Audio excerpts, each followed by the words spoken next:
start, but struggling lately. Hunter Duplessis will get us started in the XFL. The receiving team lines up at the 30. Coverage team at the 35. Can't move till it's touched. And here we go. It's Darius Shepard. And Shepard slipped through the first and takes it out to the 25-yard line. Jordan Mosley with the special team stop. This is A.J. McCarron. A.J. has great understanding, has played a lot of time in the NFL, has been one of the better quarterbacks through the first 6 weeks of the season here in the XFL. A lot of communication, a lot of things that he has freedom with at the quarterback spot with signals and adjustments. Brian Hill is his starting running back. He's got the league's hottest receiver in Shepard and one of the most prolific in Butler. And this is Brian Hill as St. Louis native lost the ball. And the BattleHawks have to fight for it. It is Houston football on the first play of the game.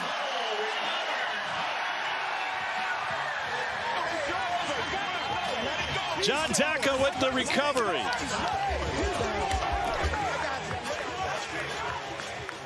Daka did an amazing job as Hill was hitting the hole to the right-hand side, ripping that ball out immediately. And it's C.J. Brewer who will take it off the field. What a huge advantage, not just for Houston, Greg, for Cole McDonald making his first start. Yeah, how about it? You see 45, that's Daka. Watch him with the right arm, stripping that ball. Pretty good there by Hill with the ball security, but Daka just too strong, and a great job defensively by Brewer hopping on top.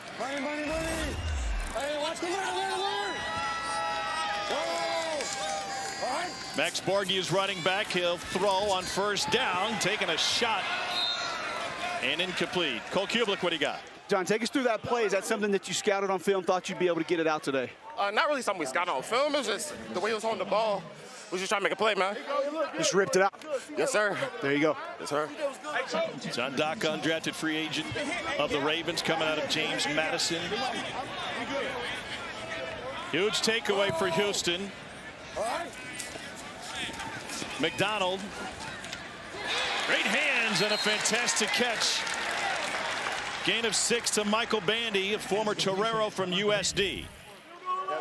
So you can see Cole McDonald, first couple defensive snaps for St. Louis, bringing the heat a little bit. Of course, immediate sudden change, try to put a little pressure on the lesser experienced quarterback. And he throws a ball that's just a little bit off the mark, but Bandy makes a nice play. Bandy, a new addition to this Houston roster. Here's McDonald on the draw. He was a change of pace guy playing behind Brandon Silvers, who's out with a tricep injury, and he takes it for 8. That's the element of his game that makes it a little bit different. Not that Brandon Silvers didn't have mobility, but McDonald really is a true dual threat. And right there, when you spread the defense out completely, he can beat you with his legs if you don't have a linebacker accounting for him in the run game. Go! Here's McDonald again. A.J. Smith is the OC. The Houston team leads the league in touchdowns with 14. Go hum to trips right, 261. Hum to trips right, 261. He's the real pickleball champion. Let that be known. This should be a little quick screen to the left to Max Borghi. Invite that rush. See them move that motion. Invite that rush. Throw a little screen up and inside. McDonald looking left. There's the pressure. Somehow got rid of it off of his back foot. How's Houston's offense going to look different with McDonald at the controls? And just quarterback mobility, quarterback run game. That's the big difference. He's a little streaky, so it's going to be very important for A.J. Smith to get his quarterback really comfortable early. When he sees a couple balls go into receivers' hands, he gets more accurate as he goes along. So when he misses, he'll miss bad, but once you get him dialed in, he gets pretty good. You hear Hawaii right here. This might be quarterback draw, I'm assuming, just because McDonald played quarterback at Hawaii. Empty backfield. Scrambling, has time. Back across the grain and picked off! Intercepted. We've had 2 takeaways in the first 3 minutes of this game. Brandon Sebastian with the rip for the BattleHawks, who lead the league in takeaways.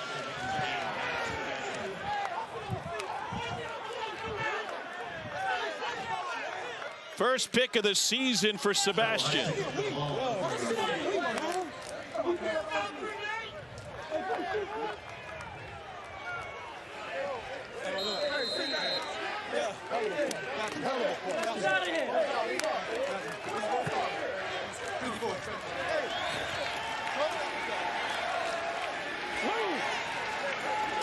A.J. McCarron backed up. BattleHawks fumbled it on their first play from scrimmage.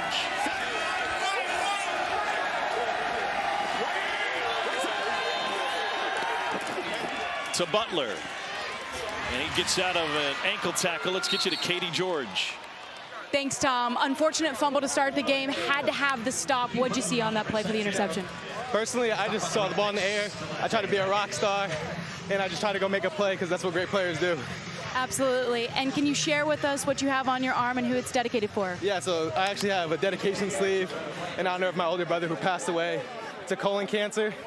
And I got a Buddha right here because he had one. I got a 38 because he wore 38 in college. It's my football number now. I wrote a poem to him. My family's slogan, dominate the day. And I got an iron horse, which symbols protection.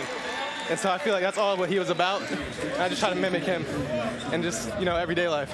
Thank you for sharing. Yeah, no Great problem. interception. That's not just a sleeve. That's an entire book with chapter after chapter for a guy. When he was at Boston College, had a game-winning pick against Missouri in 21. Just a terrible decision from McDonald, throwing it way across his body. That ball's in the air 40 yards. And Sebastian makes an incredible play, and just a remarkable young man from a great family in New England. Quick hitter to Austin Prohl. Bounces free and is able to pick up the first down. This has been a really nice answer so far. Had the fumble early. A.J. McCarron getting a nice, easy completion, getting the passing game going, and now you're starting to see the rhythm that St. Louis can operate with, both throwing it and running it up the middle. Come on.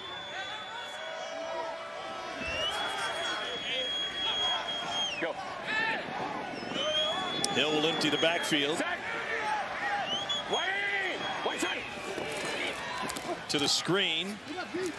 Darius Shepard back through traffic. And he picks up another St. Louis first down before Sean Davis brings him down. Bruce Gradkowski's the OC. 12. Brizzle left. Brizzle left tight. Brizzle left tight. F fly. 12 Oiler. Hey, Brizzle left tight. F fly. 12 Oiler on one. Remember, you coming left. Gradkowski, 9 seasons for 6 NFL teams. Now the offensive coordinator for Anthony Becht.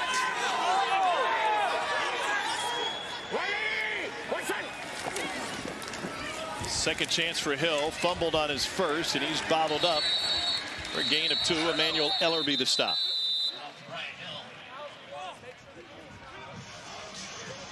First contact with the Roughnecks, number 52, Emmanuel Ellerby. Hey, empty left. Lincoln extra. Lincoln extra. Lincoln extra. Jordan. All right, you hear Roman a second ago. Roman meaning to the right. Lincoln, I'm assuming, meaning to the left. So it should be a quick screen to the left. To Darius Shepard, number 11. There he is. And Shepard is able to pick up 5. Pass complete. 10. Move to trips right, 3 jet F earning. Move to trips right, 3 jet F earning. What is the move? Move will be a shift. So you hear them say move, they'll start in one specific motion or formation. Then you move them, here they come. And your F is right here. Usually when it's the name F Ernie, he should be the first guy in the progression for A.J. McCarron. 3rd and 3. McCarron looking left side. Dig route complete. And that's a first down to Marcel Aitman. And they're sharing the football. Just about everybody's had a touch early. And it's big to get Marcel Aitman back involved. He's missed some time now with the hamstring, but he's a dynamic X-receiver. Big body, man coverage, just a locked hitch. A.J. throws it right on time to the outside shoulder. Perfect execution for the 3rd down conversion.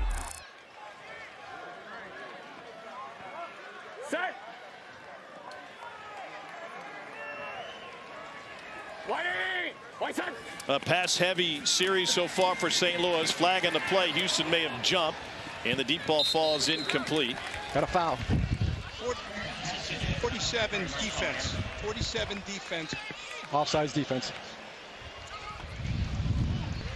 Offside defense, number 47. 5-yard penalty.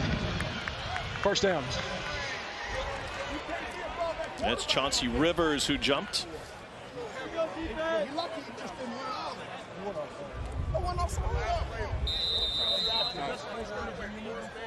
F2. One's in left. One's in left. One's in left. One's in left.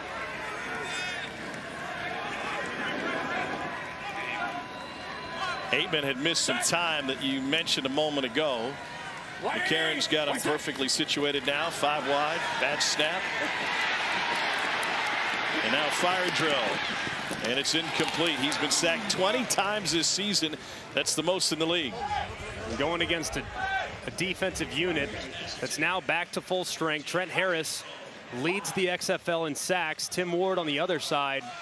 Long, 6'6", 2 edge rushers that have always been a big part of Wade Phillips' defense, and they'll be breathing fire off the edges all day for A.J. McCarron.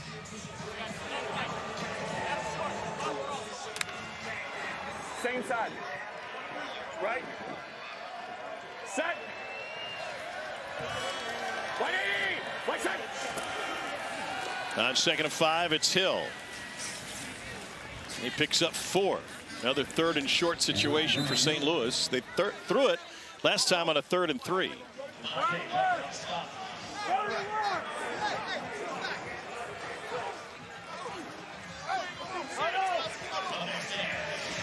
Let's go. Let's go. Chris, thank you, and welcome to Houston and the XFL. St. Louis and Houston both thick in the playoff race in this 10-week regular season. Houston leads the South. St. Louis in 2nd place in the North. Teams have traded turnovers on their first possession. 2nd drive for the BattleHawks, led by A.J. McCarron. And the 10th play of the drive, and that's complete for another first down. Tom Hart, Greg McElroy, Cole Kublik, and Katie George with you. And this is a big-time matchup in terms of the postseason. And such an important game, really more so for St. Louis, just given the standings right now in the XFL North. Seattle on a 5-game win streak. They are 5-2. Seattle St. Louis, excuse me, trying to get there. They're sitting at 4-2, but currently own the tiebreaker, and they'll meet again here in a couple weeks. So a very important game for St. Louis. Play action. McCarron looking for the end zone, wide open, but too much for Darius Shepard.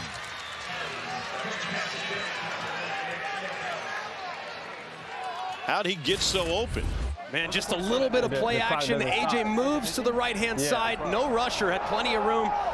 Just threw it a little bit too far. Sometimes when that wide receiver's so open, it's hard to just drop it in there. Just a rare miss from A.J. McCarron. He's played so beautifully through the first 6 weeks. McCarron leading the league in completion percentage and touchdowns. Pressure coming, picked up by Durant, and another completion for a first down for McCarron. That one goes for 12 to Gary Jennings. McCarron's pass complete, number 12, Gary Jennings. McCarron's completed passes to 5 different receivers already, all on this drive. Kick cold. Kick cold. Kick cold. Kick cold, got to assume a handoff to the left, but you hear him dig deep. I mean, these offensive linemen are gassed. Starting this drive inside their own 5. This is an exhausting drive for the offensive line. Pressure coming again into the end zone.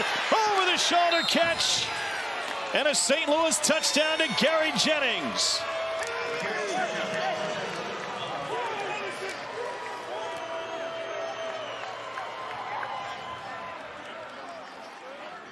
Second touchdown of the season for Jennings. That dude loves it. Came with his own costume and everything. Played with an Earl Campbell tearaway jersey. Wrong town. 50. PT. In the XFL, you can choose your number. They are 50% on 2-point conversions this season. They'll line up to do that same thing here.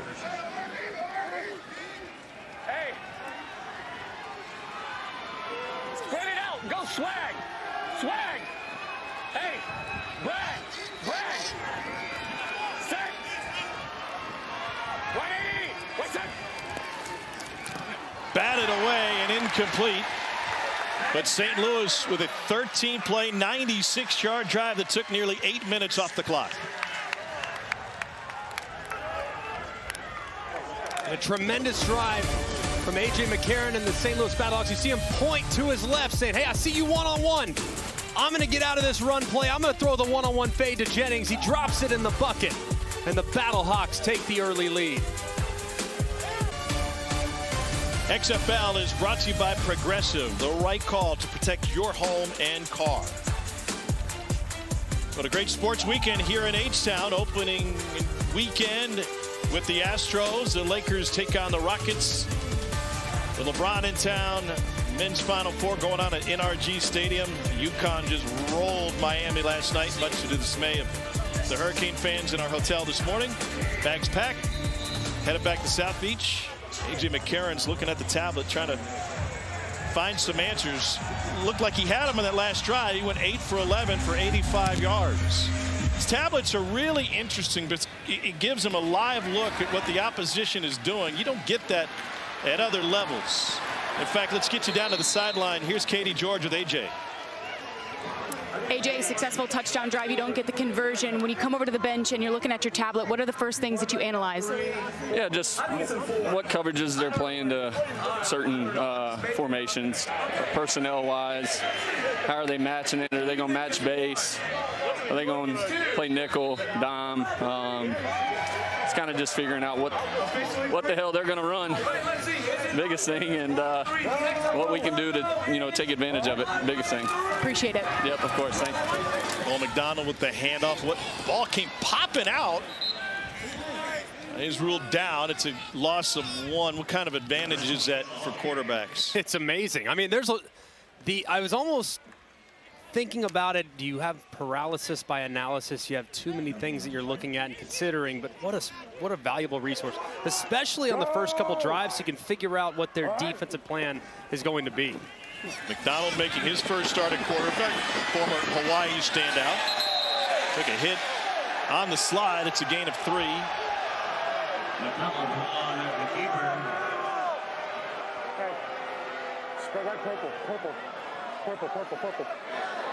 Akinmouladun may have gotten him late. Yeah, and you could see him slide down, but at that point, it looked like there was already engagement. So I think it's a good no call by the official, and you heard him call purple. That means they're just going to take a picture. No play. Get up there, pretend to snap it. Now you can get a sense of what they're going to be in defensively.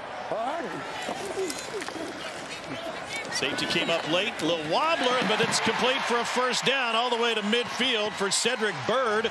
Both Byrd and McDonald played the college ball at Hawaii. That was a really important completion for McDonald. Just hadn't really been on the mark just yet, and that's a tough throw. Over the middle, man coverage, got a guy moving with a lot of speed right to left. Fluttered just a hair, but that should dial him in now with his accuracy. Oh, wow, almost picked on one that was too high. Mike Hampton had an opportunity. He's back after missing last week with an illness. Ball just thrown high and inside, and really fortunate that that one fell incomplete. Well, you just said that previous pass was going to help his accuracy. I think that's what it was, a tighter spiral at least. Let's find the positive. Let's, that's a better looking ball. Greg McElroy's looking for positives. We've really made a turn, folks. On the draw, this is Bryson Allen. And Allen weaving his way all the way down to the 22, a pickup of 27 yards.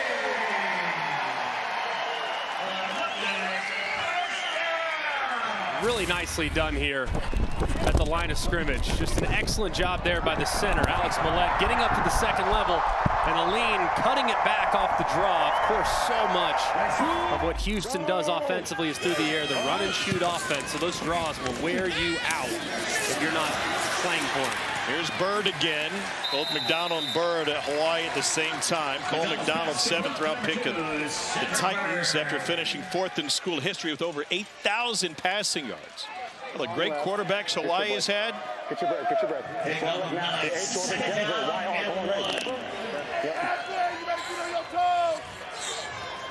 2nd and 1.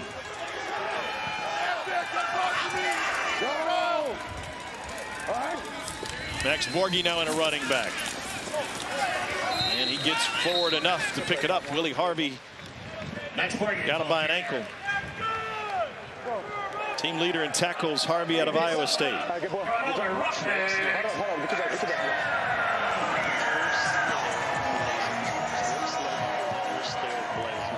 Denver's still on 1 ready. They'll give you a hand in Houston. They give you an entire leg. I might be giving it. And you hear him right here, Denver. It should be a little zone read here by Cole McDonald. Borghi takes it to the 10. That's a gain of 3.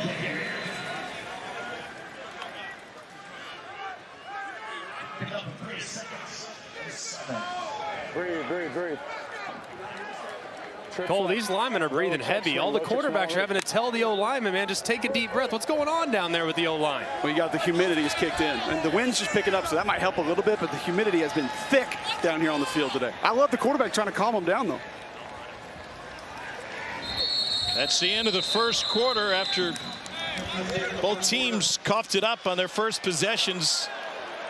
St. Louis had a lengthy drive of 96 yards in nearly 8 minutes, and now Cole McDonald in Houston trying to answer. It's the BattleHawks and Roughnecks, a pair of 4-2 teams, 1 quarter deep on this XFL Sunday. Back to Houston in a moment.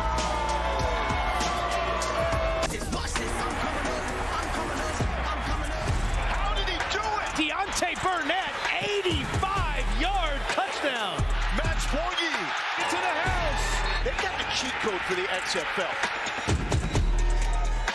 Wade Phillips and his Roughnecks out to a 4-2 start this season, but a real test right now with St. Louis in town and a team that's been up and down and more down lately. Let's go, Brown on 1 ready. Cole McDonald, first 5 games, only had 4 passing attempts. A great game with 3 touchdowns and 3 possessions last week against DC. McDonald lobs it in zone. Incomplete, but a flag. Hampton came over to help on the coverage as they're trying to get it to Smith. Either way, we'll put it in the end zone. Bobby plays at the 1-yard line. Either way, it's going to be at the 1. What number? 8. Jeff Heiser, our referee. Pass interference. Defense, number 8. Bobby placed at the spot of the foul. First down. Great job there by the official. As you can see, Mike Hampton, number 8, grabbing that jersey as the ball's starting to arrive. Good job of quickly executing that process and getting the ball to the 1.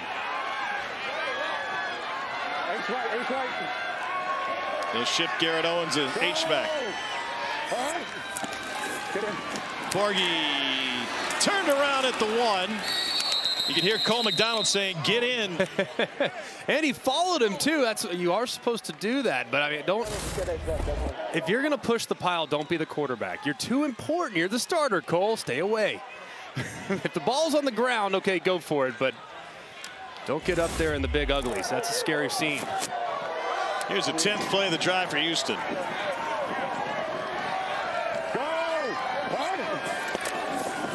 Borghi again. Stopped again. 3rd down coming up. This would be a play. I'd go quarterback power. You just get extra bodies. You get extra opportunity. Just handing it off there to Borghi. It's difficult for him with the full head of steam, with the numbers and the formation that you're in. I'd go quarterback run, and I'd go right behind Borghi, and I'd go right behind Garrett Owens, the tight end slash fullback slash do-it-all guy at the end of the line of scrimmage. McDonald will throw it. Touchdown, Houston. Deontay Burnett.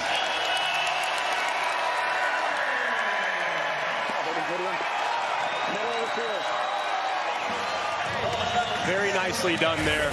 Looks a little bit like Kansas City Chiefs in the Super Bowl. They found that man-to-man motion. You get full speed motion and then work him right back outside. The defender can't recover in time, and it's an easy pitch and catch. Patrick Mahomes did it twice in the Super Bowl, and Cole McDonald does it right there for the first touchdown of the game for the Roughnecks. Houston chooses a 1 point after. They're 0 for 6 on the 1-pointers this year. For the lead early. Here's the option pitch, and it got behind his man Dejoun Lee. Scooped up by St. Louis, but taken down at the 20.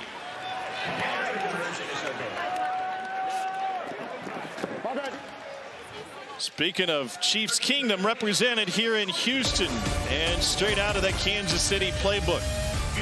Old McDonald found a receiver. E-I-E-I-O. We are tied at 6. Cowboy Mike checking out that schedule next week. We've got a pair of doubleheaders starting Saturday. Vegas is in the Dome to take on St. Louis at 1 o'clock Eastern. Then the Renegades take on the Guardians at 4. And Sunday afternoon, Lone Star Battle, the Brahmas and Roughnecks at 3 o'clock on ABC. Will be in San Antonio for that one, followed by the Defenders and Sea Dragons on ESPN2, with DC coming off of its first loss. Every game available on ESPN. That is a short kick. That'll bring a flag. So, Andy, we're short SFK. Ball didn't make it to the 20. Let's listen to Dean Blandino. Illegal kick. Kicking team. The ball did not make it to the 20-yard line. Yards from the spot of the 15-yard penalty is enforced from the spot of the kick. It's accepted. Number 8. First down. Houston, number 8. Short free kick. Man, what a huge field position switch this is. Just massive. I mean, about a drive start on PN10. Not after a sudden change, but immediately taking the field at the plus 45. If I'm the offensive coordinator right here, and I'm gifted something like that, I'm Bruce Gradkowski. I'm calling a shot play right out of the gate. Hard play action, and throw it over the top. And from this condensed formation, that might very well be what you get. It's at least a 30-yard difference depending on the return. McCarron, the out route complete to Darius Shepard, who gets ripped down. Bump left extend. Left extend. 14 rolly Z smoke. X hitch. Here we go. Bump left extend. All right, so you hear that 14 roadie. That's the run play. Z smoke is to the left. That's a short throw behind the line of scrimmage. The X is to the right. That's Marcel Aitman at the top. He runs a hitch route. It's locked too. And against soft coverage, you can take that all day long. Do you like the hitch here? I love the hitch here. Tejada is the cornerback in front of him. And A.J. McCarron's going to have to use the timeout with the play clock getting late. St. Louis. When we return, St. Louis BattleHawks looking to answer at Houston, looking at a 2nd and 5.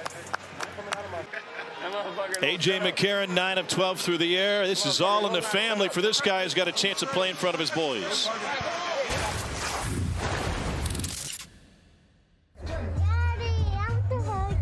Okay. Dad, you better throw Go to Pop. You better throw good today. I'm gonna try.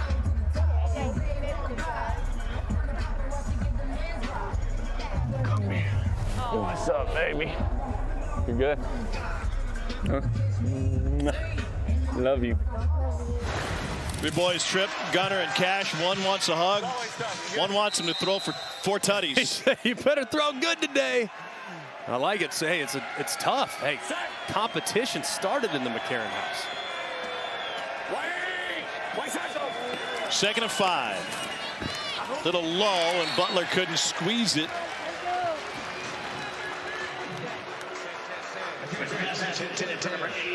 Move to trips left, Fritos. Move to trips left, Fritos. Come on, let's go. Give me your best guess on Fritos. Well, I know the move to trips left. Yeah, I'll tell you that. I don't know about Fritos. I know they're going to start to the right and then move to the left and build a formation to the left-hand side. Fritos, it's in the chip family. I'm thinking something, you know, maybe like a quick screen to the right. Does it make some sense? Play clock late. It's at 1. McCarron looking for that screen. There it is. It's Brian Hill. He's got a first down. Coming up next, Cool Ranch. It's a gain of 11. How about that? Say it's in the chip family. So Brian Hill gives you a little chip to the outside, fakes it, and throws the screen to the right-hand side. We guessed it right. I like that. It's good work by you. All right. I think Fritos is probably to the right. What do you think is to the left? Lay's, Cheetos? Lay's. I think Lay's. Lay's to the left. I think that sounds right. Baked Lay's? I think the counter would be anything with PB&J because Fritos goes best with PB&J. Or chili, you know, whatever you're yeah, that's a good dip. Karen moving the platform, sidearm spot. This is Austin Prohl. He was a hero week 1 for St. Louis. Started 2-0 on the road before going back to the Dome. This will be their final road game of the season. Nice protection up front, too. It's been pretty good so far. See, AJ just has to move a little bit to his left after his left guard, Steven Gonzalez, gets beat to the outside, but there's plenty of space. And so far, when you look at what Houston's been defensively, they've been kind of soft, haven't really allowed a whole lot over the top. Here they are a little soft again as the BattleHawks enter the red zone. Roughnecks lead the league in sacks, haven't really been able to get to McCarron. Stephen Mitchell takes it for 4 on a first down. 10-10-10. Gradkowski's still there, we promise. You can hear him. Tight text. Let's go just trips left, tight text. 50 smash. Wide slip. Trips left, tight text, 50 smash, wide slip. You know, Gradkowski likes high percentage looks. When he was at Toledo as a quarterback, first quarterback Division I to complete 70% of his passes in consecutive seasons. You got a chance to hit the smash right now.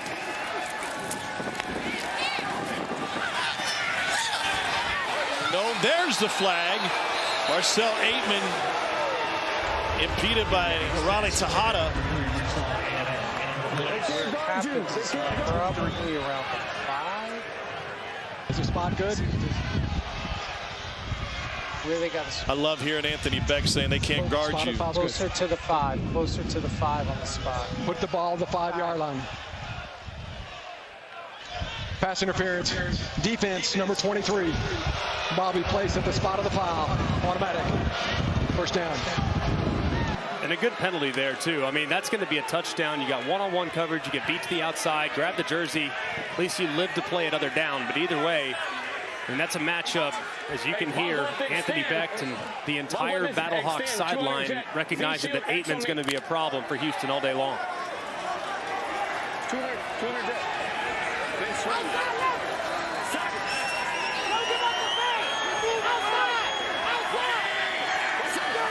Pressure up the middle. McCarron complete. Shy of the pylon is Aitman again. Guarded by Tejada one more time.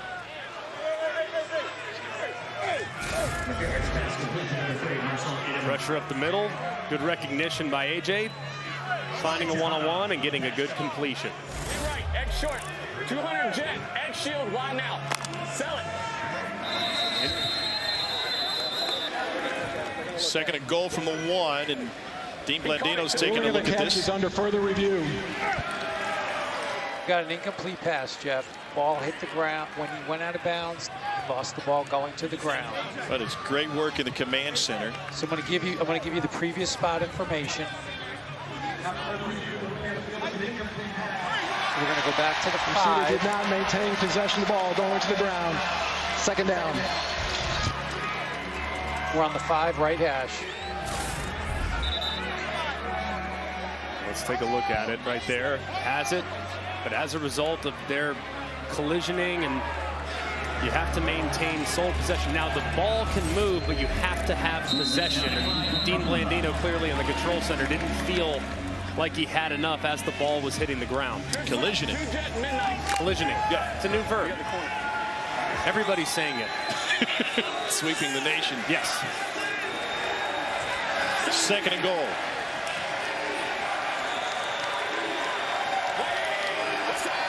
A lot of collisioning up front. Corner blitz and out to the outside, incomplete. Trying to go back to Aitman again. We missed 3 weeks of the hamstring injury. Sean Davis had the coverage that time. Third and goal.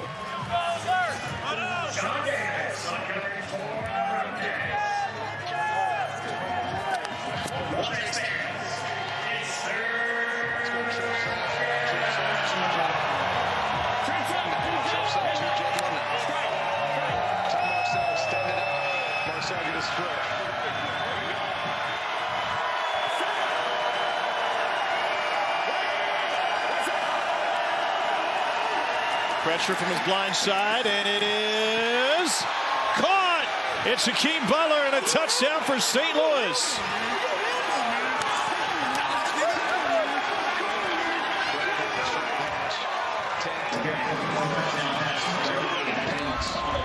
Fumble on their first play, then consecutive scoring drives for St. Louis. 50 PP. What an unbelievable catch from Hakeem Butler. Look at him go up and over the top. The defender's in perfect position. But the 6'6" Butler, who's just such a weapon in this part of the field, is able to reel it in. Yeah! Yeah!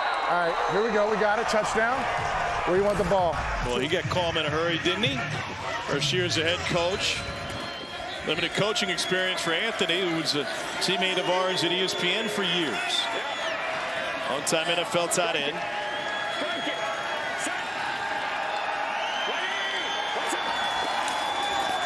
McCarron, quick release. It's Butler again. And a finger roll. And St. Louis able to extend its lead.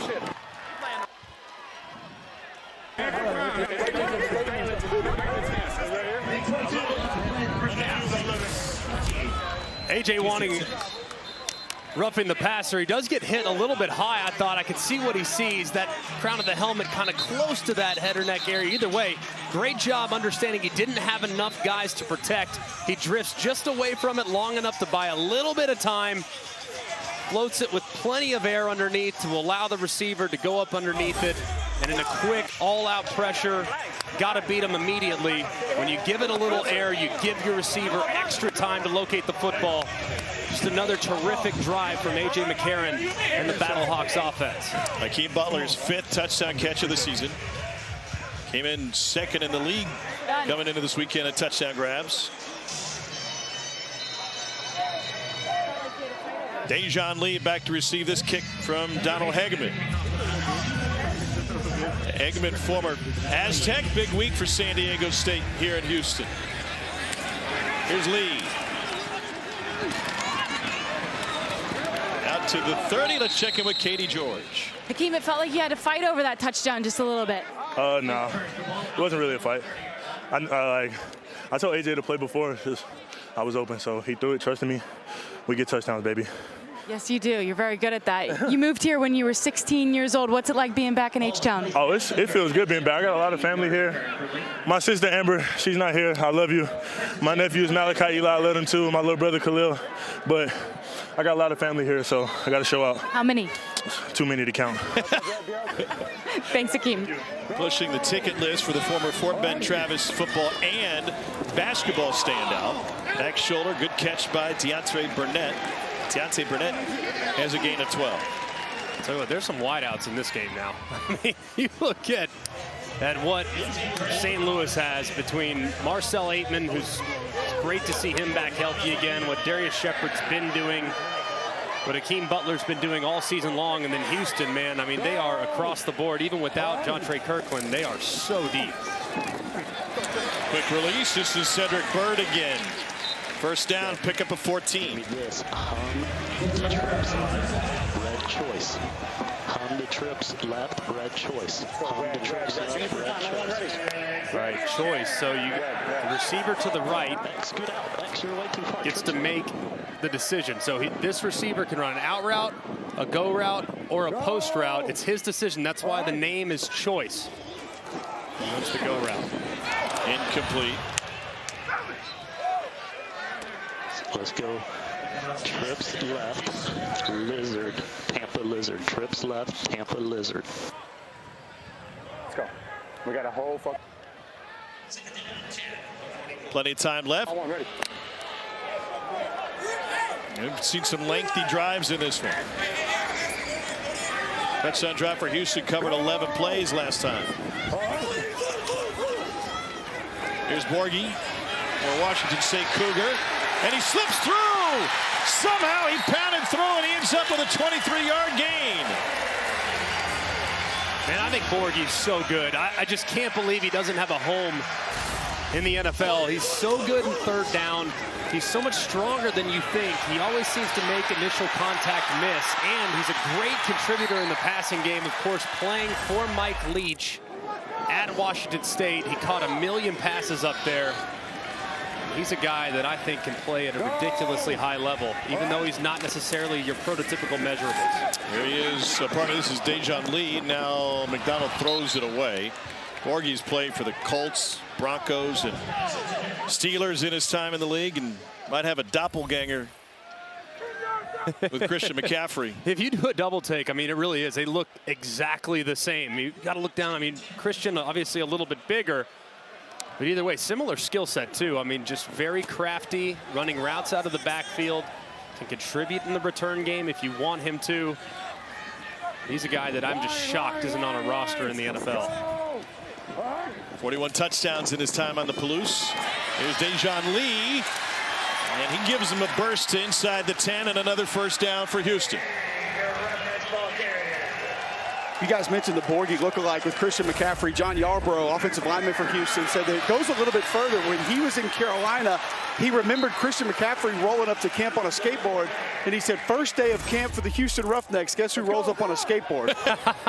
Max Borghi. Go! Lee again, and a flag thrown.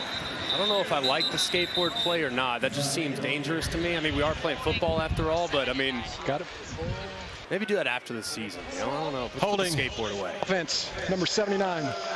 10-yard penalty. First down. Should you feel better about a motorized scooter? Maybe a bird or a lime?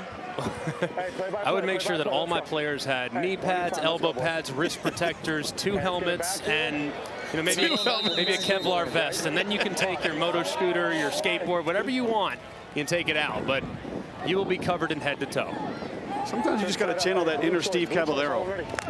I know Cole would be going Evel Knievel around town if he were given the opportunity. You got to reel him in sometimes, Tom. Put a team in the Snake Canyon next year. Complete to the outside. Pickup of 6. That's Justin Smith out of Norfolk State. Okay, go turbo, turbo, turbo. Turbo. A.J. Smith channeling his Cliff Kingsbury, going shades. Detroit dog. All right, let's go. Trips right, Detroit. Detroit should be a draw here. Fake the pass maybe to the right, and then hand it off up inside to Aline. Aline out of Delaware State. Lee, who had it last time, is out of Delaware. A couple of first staters, and there's a pickup of 1. Nate Maters from UCLA with the stop. Give me trips right, red, ZTD. H, get right to the goal line. Trips right, red TD. And while you got that post, really try to work the middle. Scoot in just a little bit, Deontay. Work his inside. TD, you say, sounds like he's just going to throw a little curl route right inside, right at the goal line, low and away. Everything's covered, so it turns into a jump ball. And Trevell Harris has a pickup of 5. Carson Wells brought the pressure, pardon me. Fortunate on this one. You see on the right-hand side, Carson Wells working back inside. They've done a really good job, the defensive ends for St. Louis, for the most part, of understanding exactly where the quarterback is in the pocket as they rush the passer. That's unbelievable. So you can see Anthony Beck knowing that was a pretty fortuitous throw. You don't have to draw a picture on the scorecard. Cole McDonald goes back sideline side, threw a strike on the sideline. Hunter Duplessis fits it in from 25. For an 11-play drive, the last one, that's a 10-play drive, but held out of the end zone. We all love Houston, and we love this matchup. We've got a great one brewing here in H7. A lot of hard work for these Roughnecks here today, playing from behind and now trailing by 5 with 3:04 to go before halftime. Hunter Duplessis with the field goal from 25 yards out, kicks it away. And moments ago, Cole Kublik with Cole McDonald. Cole, you had the interception first series of the game, been able to bounce back now, drive back down the field a couple of times. How have you been able to do it? Take me through your mentality. Yeah, just made a dumb mistake throwing across my body, across the field, first of all, and when I was rolling out to the right. Just got to come back and play football. The next snap, one snap and clear. I got to know what's going on with asking your offensive lineman to breathe as well. Is there some yoga in the background? Like how are you getting your big guys settled in? No, them big boys work hard up front, and anytime I can kind of chirp in the ear, tell them to breathe. I see them huffing and puffing. Hey, let's lock in, breathe. It just gives them an extra. Okay, relax, get ready for the next play. Got it. Thanks, Cole. Anytime. We tell our offensive lineman Cole Kublik that same thing. By the way, since the opening play fumble, St. Louis play selection, 19 passes to just 3 runs. There have been plenty of room to just kind of pick apart Houston defensively. The secondary has been very aggressive. They're going to squat. They're going to intercept you. That's just what Houston's done up to this point. And A.J. McCarron's done a great job getting the ball out of his hands quickly and recognizing favorable matchups. And there are plenty with that excellent wide receiver core he has to work with. That was Kroll in motion. They run it up back-to-back plays for the first time. And Brian Hill takes it for a first down. A.J. Hendy the stop. We approach a 2-minute warning. Looks like A.J. McCarron wants to try to squeeze one more off here. At least see if he can't go hard count. See if he can't get a free play. There you go. No flag. McCarron taken down. It's a loss of 3. John Daka with the sack. Hey, was he not on sides? He wasn't in a neutral zone, coach. He wasn't in a neutral zone. There's the explanation to Anthony Becht. Yeah, and you see, he's just trying to, he knows the shot clock's low. 2:04, snaps it. As soon as he thinks that guy jumps in the neutral zone, and they didn't feel like he went far enough to justify the 5 yards. So just an unfortunate break there for St. Louis. It'll leave the BattleHawks with a 2nd and 13 after this in the 2-minute warning. Old and new, borrowed and blue, and a couple of guys wedded to the game but getting here via different paths. This is Anthony Becht's first ever experience as a head coach. He's 4-2. Wade Phillips has 9 years in the league, 31 years as an assistant, been to a Super Bowl. He's also 4-2. It's pretty amazing to think that Wade Phillips has been around for as long as he has, seen so much football, and I, as a Dallas Cowboy fan growing up, I could have sworn he was a Cowboys coach for longer than 4 years. Just wild, man. Just an amazing career. He's a Houston institution. Meanwhile, Becht had a year playing for the Rams in St. Louis. McCarron tripped up. He's sacked for the 2nd time today. And that will leave 3rd and long for St. Louis with 1:46 left. A great job here by Harris. Has been a little bit quiet so far today. He gets engaged in a one-on-one, gets off of him and drops McCarron.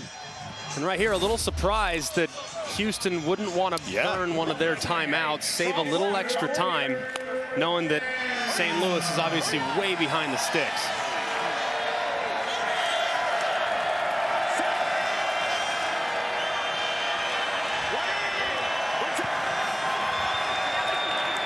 McCarron, here's the screen to Jake Sutherland, his first catch of the game. And he rumbles forward with now 107 and counting. 15-yard pickup. 4th and a couple. Now, if you're St. Louis, I'd keep my offense on the field just to get them to spend a timeout, if nothing else. Probably still going to end up punting it. But I would at least, right now, valuable seconds are ticking off the clock for Houston. If you don't get it, then you're obviously looking at a situation where they get it with great field position. BattleHawks have converted 40% of their 4th downs. They do take the snap. McCarron going deep into coverage, and it's batted away. 28 seconds left. A turnover on downs near midfield.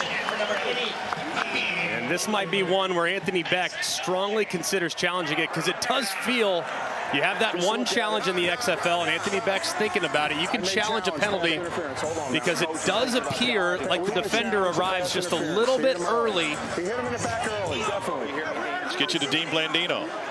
I'm with you. He's challenging that it was defensive pass interference, correct? He's challenging it? Yes, sir. Okay, we are looking at it. I think this is a good use of the start challenge. on my end zone.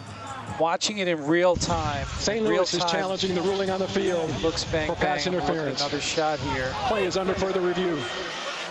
Okay, let's go Skycam. Let it go.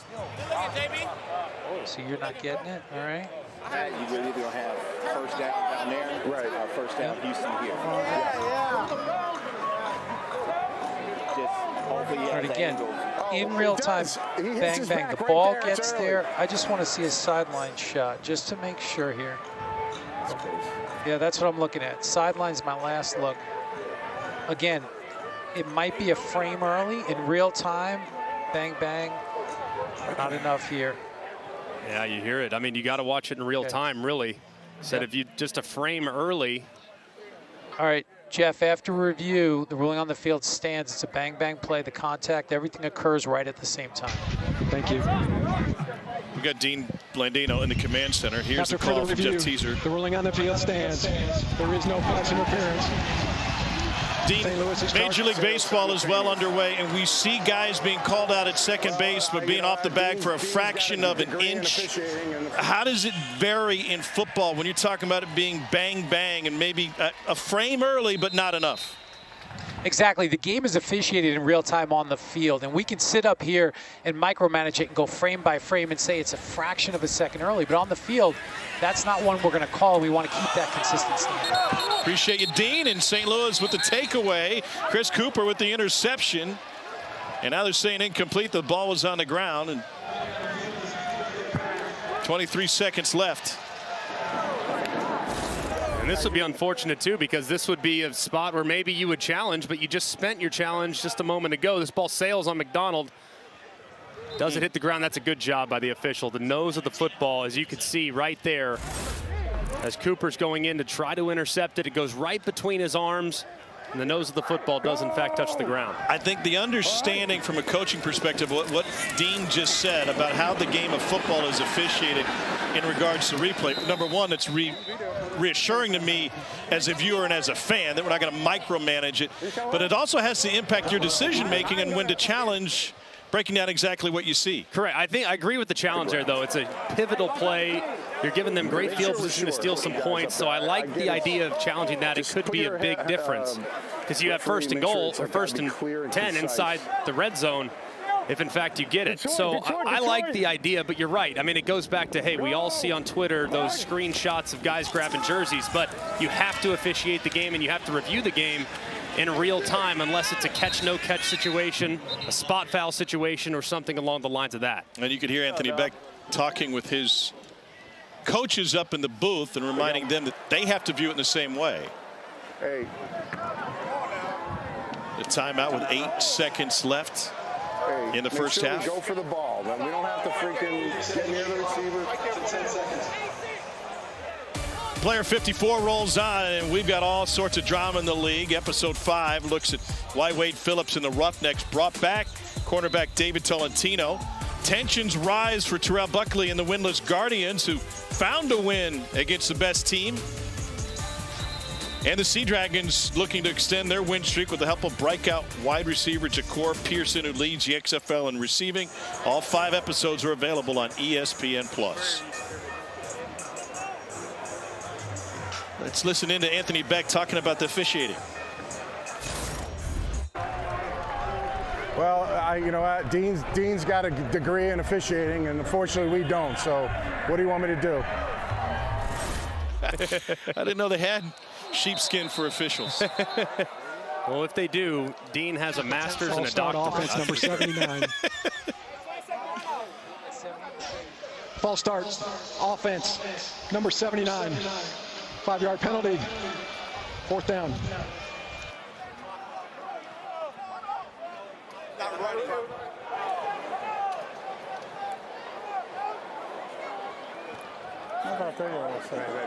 Right here, I mean, I would do a little quarterback quick kick if I were Houston. I would snap it and try to kick it down and something like that, but run the risk here. That is incomplete. And now 6 seconds left, and they turn it over on downs.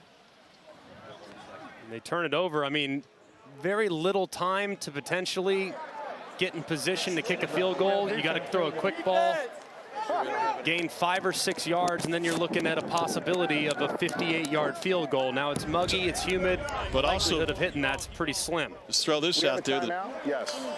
Legal double forward pass in the XFL. There's some trickeration you could work in for a Hail Mary that would look a little bit different. That's accurate, but I do think the Hail Mary off a double pass, probably not what you're looking at. Something quick. Hey, go basic. And then see if you can't get down immediately, call timeout, and then see if you can't nail a long field goal. But you got to tell your receivers immediately get down. McCarron's been sacked twice in this game. Down. Butler, did he get down in time? Yes, should have. Should be 1 second left on the clock. But if you're Houston, you run into the locker room immediately. That's what you do. That's the other play. Texans. Zone, or we can't make a kick from here, right? We can try. Donald Hegman may be able to make it from here. Has a long of 44. Yeah. Can you get this? All right, let's get it. Let's try it. Go ahead, Don. Here we go. And if I'm Houston, I'm putting a return man back at the back of the end zone. So you can see right here, quick throw. If your receiver goes down immediately, you're not even sweating it at all, but just because he takes a couple extra steps, it makes it a little closer. As you can see now, in the back of the end zone for Houston's William Likely. So I like that play from Houston, the possibility to set up a return if this thing comes up a little bit short. It's be a 59-yard attempt. Hegman had a game winner against Seattle week 2 from 44. See the ribbons. It is a swirling breeze here in Houston. It's going to be short. Oh, it's good! Wow, it just snuck over. How about the carry on that one?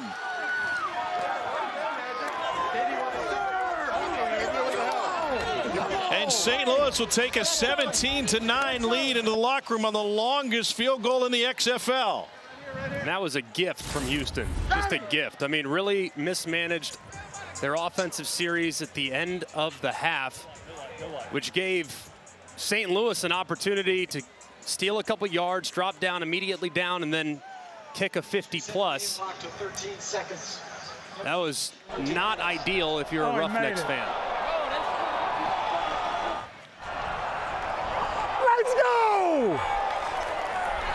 Anthony Beck with some energy. Here he is with Katie George. Coach Beck, paid off. You asked Donnie if he could make it from there. What'd you think of it? Well, first, every second counts, right? So if they're going to give us 6, we're going to take it. It's a great job by Donnie. We're thinking about maybe throwing it to the end zone. I looked at Donnie and said, can you do it? He shook his head, yeah. I want to give him a chance. It was a rough start to the season for him, but we got faith in Donnie, man. He made a big kick the last couple weeks, and that's a hell of a job right there, man. I'm proud of him. Gives us some nice momentum coming out of the locker room. Definitely a momentum play. What did you think of the execution there in the first half?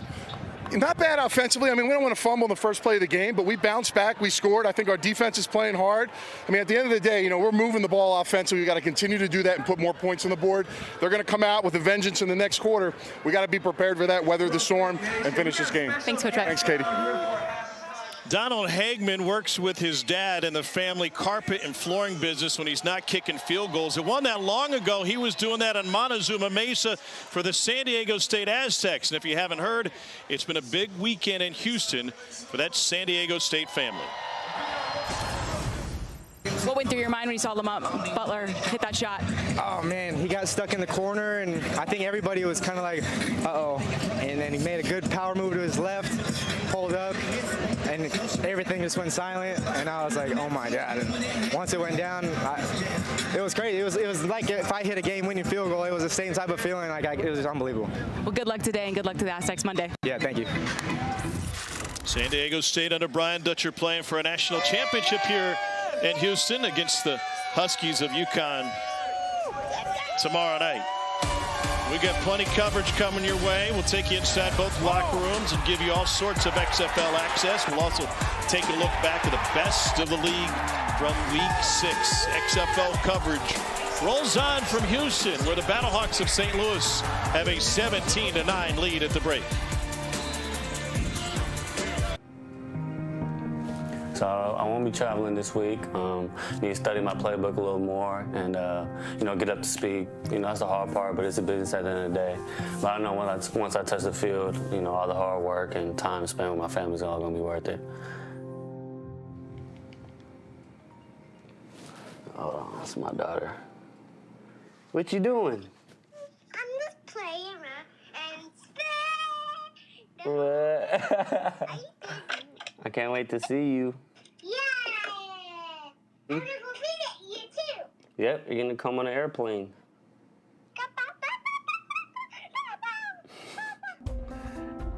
I love you. I'll talk to you later, okay?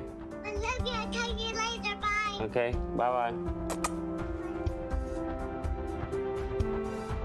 Man, she's a blessing for sure, yo. Man, she's my best friend.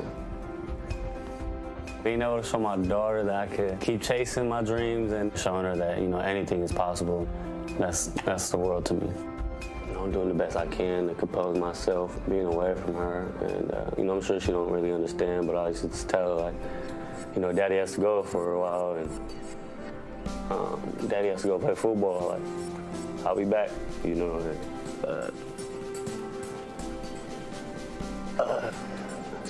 I hope it, like, shows her the real, like, you know, Daddy wasn't just talking, like, Daddy's being for real. And, yeah, just give her the biggest hug I can, man. 9-part docuseries Player 54 gives you an all-access look at XFL players and coaches. That was David Tolentino Jr., brought back to the Roughnecks by Wade Phillips. Episode 5 available now on ESPN, and all 5 episodes available on ESPN+. 17-9 lead St. Louis over Houston. Katie George is with some very special guests. Yes, Tom, very committed fans. This is Jerry from St. Louis, and then we've got Ted from northern Wisconsin who have traveled down to Houston. They've been BattleHawk fans. We're on air right now, Leighton. Leighton is a Roughnecks fan, but he's now being converted, I believe, to a St. Louis fan. When and when did you become a BattleHawks fan, Jerry? The younger generation, my sons, their friends, who kind of grew up at my house. It was, you know, they brought me aboard because I hated it because of the Cardinals and the Rams leaving. And how did you meet your counterpart here, Ted? We did a dance on the opening day this year that, you know, we still want to find on video somewhere. I don't know. I don't know if you want to find it on video back at home. Ted, you drove all the way down to Houston. How long of a drive was that? It was a 22-hour journey down here to Houston, but well worth it to support my BattleHawk Warriors. I can appreciate Warriors from the other team. I hope we are victorious. Can you show the new ink that you have on your arm? I love the BattleHawks. I wear the crest of them right there, as you see.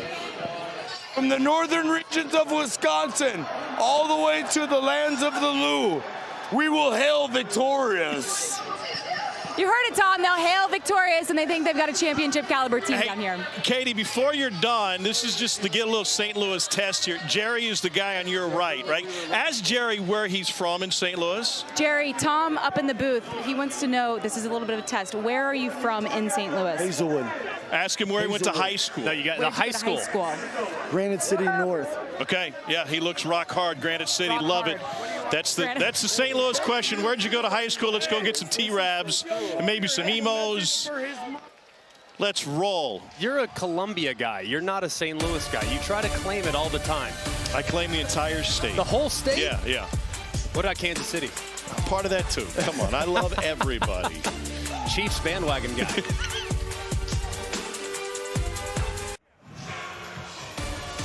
Here's the Week 8 XFL schedule. We got doubleheaders Saturday and Sunday. These BattleHawks will be back in the Lou for a 1 o'clock kick on ESPN against Vegas.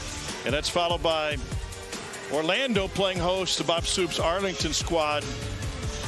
And then Sunday, we turn over to ABC. We'll be in San Antonio for the Brahmas and the Roughnecks, followed by DC trying to bounce back from its lone loss of the season. We'll take that long trip to the Pacific Northwest to take on Seattle. All games available on ESPN Plus as well. Today's game flow is brought to you by Progressive.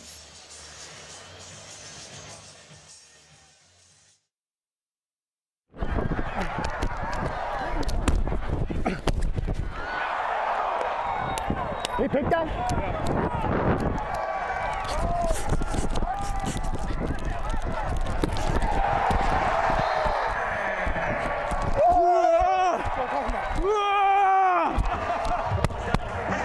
Nice little wrinkle there, you know, with that motion. It's tough. With the wind, where do you feel real good he can fight through that, push it through it? Probably like a 29, Okay. 30. Okay.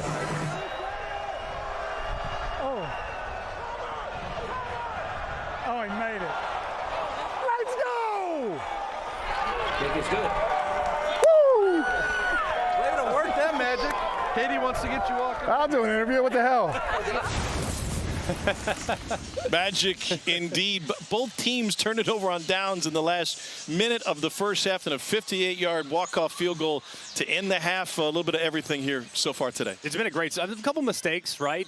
That really poor clock management from Houston at the end of half, which gifted St. Louis the opportunity to kick that field goal. But when you look at what St. Louis has done offensively, with the exception of the fumble, they have been completely dialed in. I think A.J. McCarron's had a terrific first half, very accurate, allowing those playmakers to go up and take advantage of one-on-one matchups. And then conversely, on the other side, Cole McDonald hasn't really gotten into much of a rhythm throwing it. He's done okay, but he's made a couple of bad decisions and has made a couple of inaccurate throws. But the run game for Houston's been decent up to this point. Now they just got to balance it out with the passing attack. Cole Kulik, where are you? I'm right here with John Tate Lee. The kick coverage team is about 15, 20 yards away from you. How does that change your mindset? It's just like an inside run. Got to see the hole and hit it. There you go. Try to see the hole and hit it. Dejon Lee. Delaware Blue Hen standing at his own goal line. Hagman with some hang time. Oh, Lee took it off a hop. First hole cleared, and then he gets taken down. And out to the 33-yard line, a little slow to get up. Carson Wells, a special teams stop.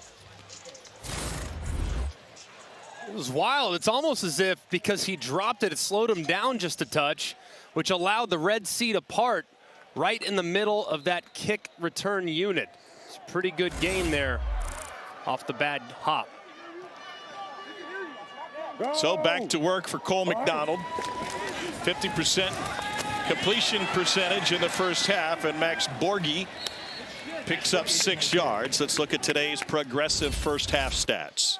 As you can see, BattleHawks doing a great job through the air, not as much from the run game, which has been really good for them the last couple weeks. You would think that run game would start to balance out. And then on the other side, the Roughnecks, 87 rushing yards for a run and shoot style of attack. To have that many rushing yards relative to your passing yards goes to show you got to get that passing game going. There it is, complete to Cedric Bird.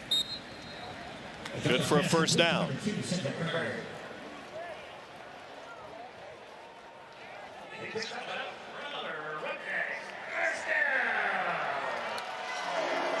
Red, on one ready.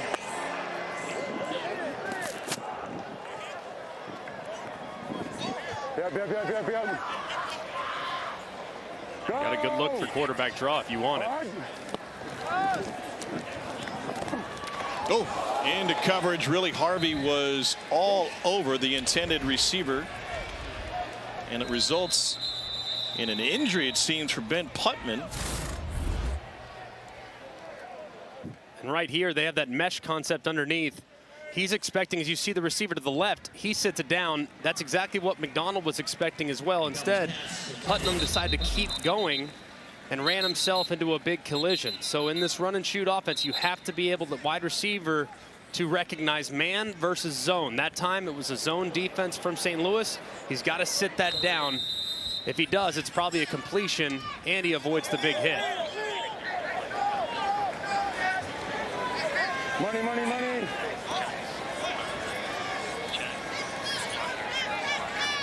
Go! All right. There's a slant that's good for a first down. Travell Harris. Trips left. Yeah, give me trips left. Broncos. Trips left. Broncos. Read in. Get your breath. Straight run. Let's go. Get out the ball. Trips up. Broncos. On one ready. Broncos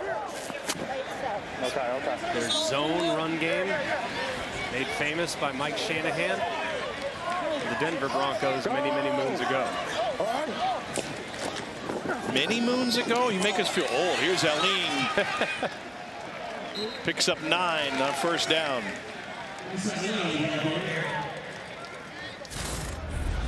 A nice job play side at the point of attack, and Aline, all the backs for Houston, undersized but have great acceleration through the hole. Aline getting a chance to break a big one there. Second and short, this would be a spot where I'd strongly consider taking a shot downfield, come back and get it on 3rd and short. Hey, Bucks, they're going to hand it off. You hear the check right there. All right. Out for a screen. And Cedric Bird swallowed up, and he loses yardage. Maters and Lavert Hill were there. Man, I just don't like this decision at all from Cole McDonald. Second short. Look, you have 2 guys on this side of the offensive line. Look how many different blockers. You have 3 blockers on this side, 2 defenders. Hand it off. It's a walk-in. It's a laugher. It's an absolute no-joke 1st and 10. Now you throw it, and you lose 4 yards. You might score if you hand it off. Now they hand it off on 3rd and 5. And Borghi gets bottled up. And he loses 2 more. Mike Rose from Iowa State with the stop. Sometimes, look, I know you want to throw the bubble. I know you want to throw it. Naturally, as a quarterback, you're inclined to throw it. But you have to let common sense override the rule. Understand the down and distance. You see 2 defenders on the side that you're trying to run the ball. Hand it off. Let me ask you a very basic question. Why the default to the throw in a quarterback's mind? I mean, just hero ball? I'm not sure I can explain that one. I think just naturally you want to try to get a completion. First punt of the game for Houston. Race Porter pops it up, and a fair catch taken by Austin Pearl. 26-yard punt.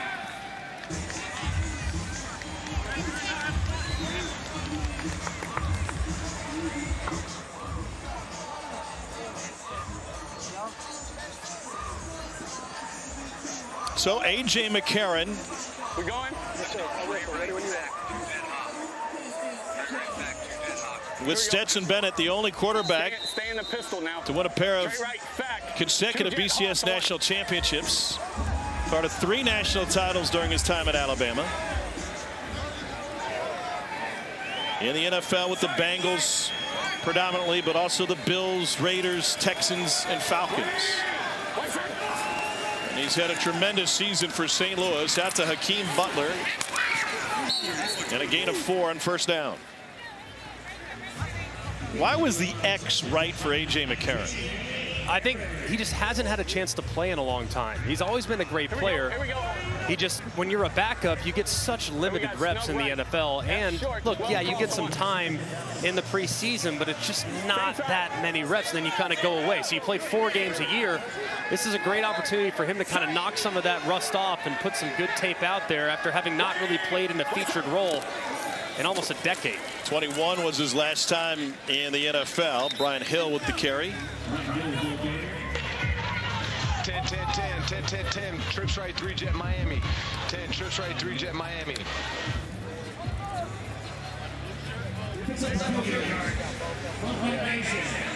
Karen 16 of 23 through the air.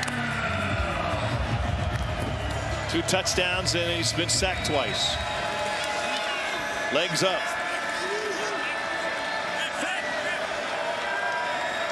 Oh, we got 2 of them? A pair of prosthetics in the end zone? McCarron, incomplete. A big leg and a little leg down there. Stephen Mitchell, the intended receiver. That's it. We got 2. Meanwhile, the big leg came from Donald Hagman, a 58-yard field goal to end the first half.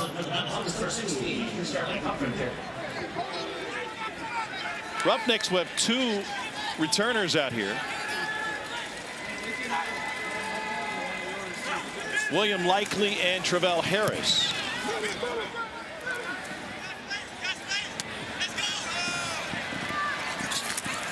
Likely gets taken down by the first man. 48-yard punt. 3-yard return. Your legs in the air and wave them from here to there. We're in Houston on this XFL Sunday, and St. Louis still leads. Bucks Ripper, Bucks Ripper, 8 Hey, seconds. Bucks, 8 Bucks, seconds. Bucks, Bucks, Ripper, Bucks, Ripper. Bucks. Go. All right.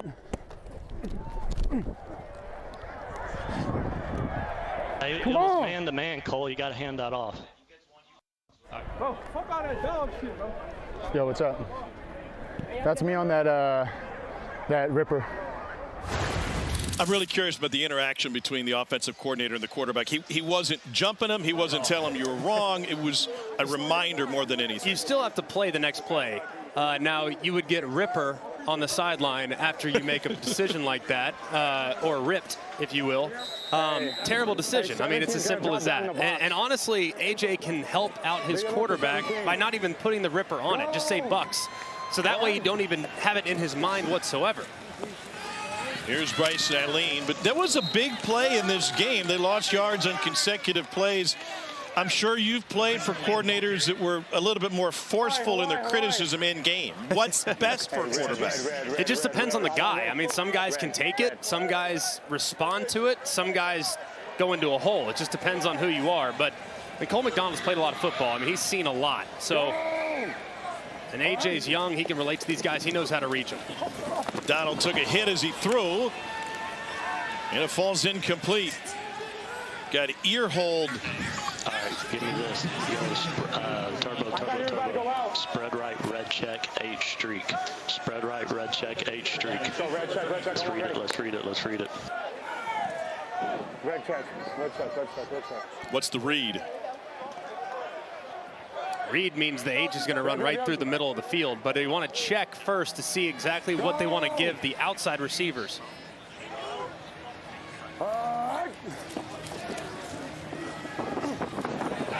Donald on the run.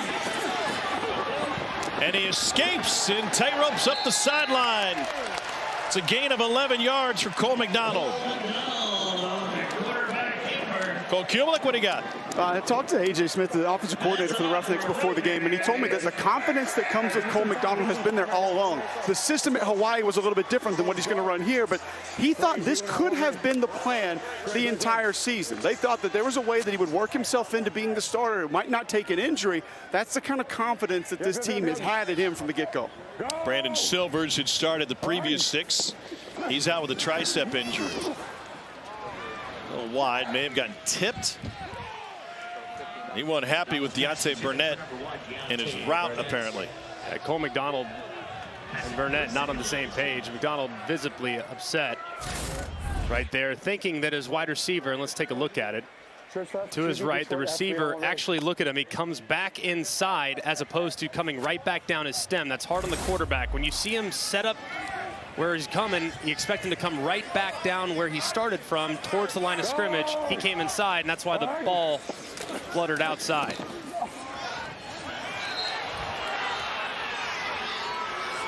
right, we're fine. There you go.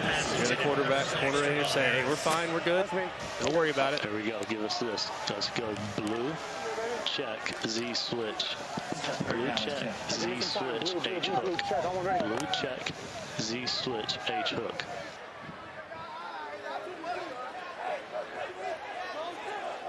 Yep. Go!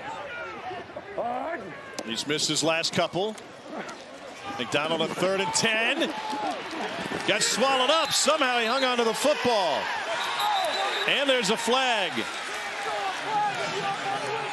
Let's talk about this. Go slow here. Ken Mullidoon had the sack if it stands. It's just a tackle. It's just a tackle. It's just a tackle. No foul. Okay. You hear Dean cleaning There is it no up. foul for a late hit. 4th down. That was a great job there by Dean Blandino. Look, on the field, it looks violent, throws the quarterback down. It's a great pass rush inside. You get a hold of him. Really, the only way to get him down is to do it the way he did it. He didn't land with his full body weight on top of him. Look, is that a flag in the NFL? Probably. But right there, that was a great job there by the control center saying, you know what? No, it's just a tackle. don't overreact to it because the quarterback went back violently. Race Porter gets into this one. Here's Austin Prohl from the 22. And up to the 30-yard line. 41-yard punt. Playmaker indeed. Freedom Akunamuladin with the sack for St. Louis. Freedom's first sack of the season. The flag was picked up. When you're going after the quarterback with all your force, what's going through your mind? Are you taking something off of it? Are you trying to not put your full body weight on him? Yes, so we can't put our full body on him because that would be a flag. So we kind of roll, and that's a technique our coach taught us. And then after the play, when I saw the flags, I would just went to my teammates and we just celebrated. It was lit. I saw the dance moves. Have you been working on that with Kevin for a while? Oh, yeah. It was finally. Thanks, Freedom. Freedom Akinmuladun got through that one clean. Got to the quarterback clean. 100-pounder from Nebraska. 50.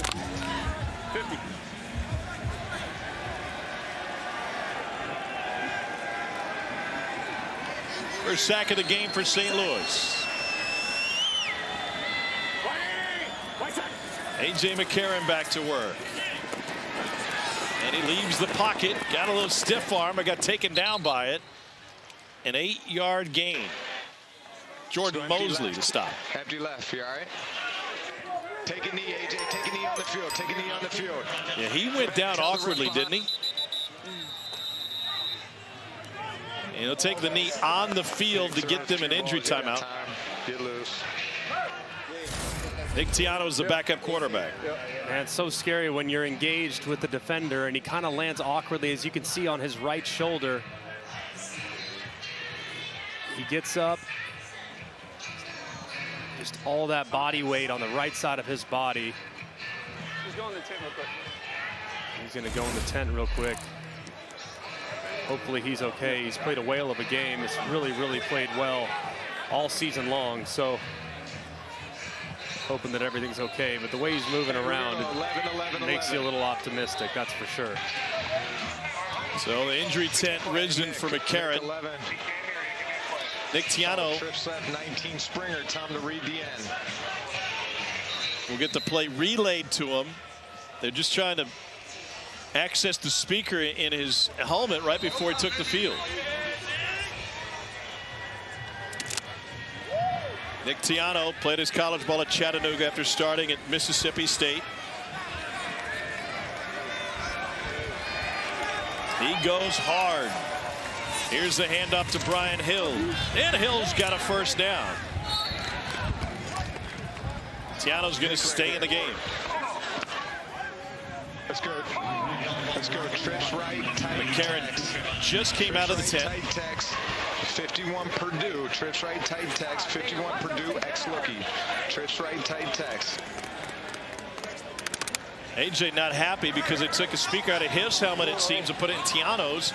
It's going to be a moment before the equipment staff can get his helmet ready to go.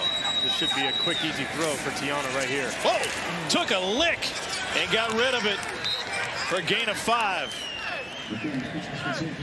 Emmanuel Ellerby came crashing in on him.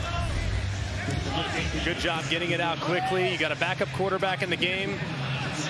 Thinking, hey, let's welcome him to the party by bringing a little extra heat. Wade Phillips has seen this before, and of course his defensive coordinator Brian Stewart. They know when a backup quarterback's in the game, you're going to ramp up that aggressiveness on the defensive side. Equipment manager's taking center stage here in Houston the last couple of days. Running back and forth from the locker room in the Final Four to find the right pair of shoes. And now A.J. McCarron's got the speaker set and his helmet. And back on the field.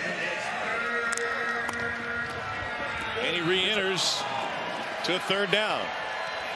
Here we go. And we got trips left. Fritos on. Uh-oh, what's Fritos? Chip play. You know this one. Chip screen to the right. The back will work out to the right and then drift right outside. Pretend like he's blocking, but this looks like man coverage. Could be tough. Yep, I'll dump it off to him. Made the first man miss and then dragged down. Only got 2 yards. 4th down at midfield. And they'll bring the punt team on.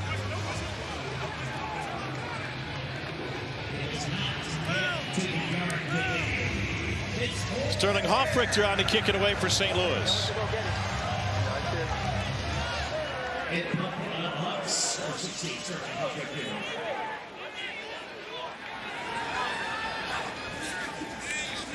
William Likely set to return, will ask for a fair catch in traffic. Cole Kublik with Wade Phillips. Coach Phillips, you've coached a lot of defense in your day. I'm just interested, when you see a backup quarterback come into the game, how did that change your mentality or your plan? Well, he was only there for a couple of plays. We knew they were going to run the ball, so we played it good. Thank you, Coach.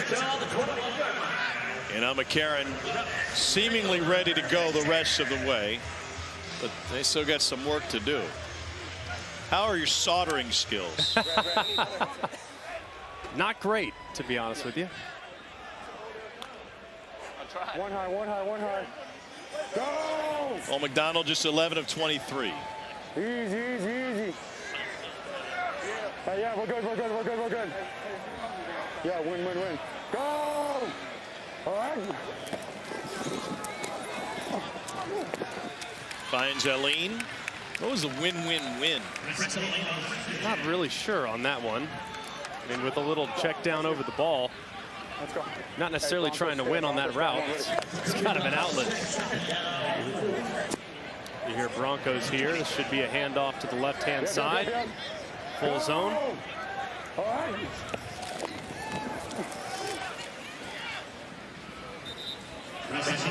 2 yards. Here we go, here we go. That's A.J. Smith, the coordinator. Trips right, Brown Lightning. Trips right, Brown Lightning. Hey, trips right, Brown. Fake stop. Trips right, Brown Lightning. Excuse me, change it to black, black, black, black. Hey, black, black. Hey, stay here. Black, black. But you got a fade stop. Should be really nice down here. One-on-one, just a little stop, curl route right here. Goes the slant on the opposite side. That's good for a first down. Deontay Burnett, gain of 8. Nice throw here. See the coverage pretty good across the board. In breaking routes, body up that wide receiver for the conversion. It's a big throw there from McDonald. Go! All right. Set up for a big hit, but somehow Bird avoided it. Granite Sebastian had the coverage. Give me spread right. Spread right, Detroit. Spread right, Detroit. Spread right, Detroit. Detroit on one right. Detroit, here's that draw play. Let's get it right here, baby. Give it a good sell at the quarterback spot, and then hand it to Lee. Go! Hitting it 100 miles an hour. There it is. And Lee ran right into a wall. Here we go, here we go. Here we go, 3rd and 9. Go spread right, purple, spread right, purple, spread right, purple, spread right. Taking a picture? Purple, take a picture, no play. If they jump off sides, then everyone take off. Let him get to the snap, and then listen to AJ, see what he ends up calling. There's 16 on the play clock, plenty of time. Okay, let's go red check, H streak. Red. Check, H streak, Z delay, 8 seconds. Go! All right. So purple's got to come early enough in the play clock to get set up, to sell it, to take the picture, and then put a play call in. Correct. You wouldn't want to go to the line of scrimmage under 10 with purple as your call, because you have to get there very, very quickly. Now, everyone's got radios. It can happen a little quicker than in college or something else, but either way, the offensive line right now just not playing very well up the middle. Yeah! Yes! Let's go, LeCount! Didn't see a punt in the first half from either team, and they're trading him here in the 3rd quarter. There's Austin Kroll. Somebody lost their hat over the sideline. 46-yard punt, 8-yard return. Kroll taken down by Eileen, laying a lick on special teams. Cole McDonald, 1 touchdown, 1 pick. A.J. McCarron, former Alabama star, has thrown a couple of touchdowns. And we head to the 4th quarter with St. Louis leading the South Division leaders, 17-9.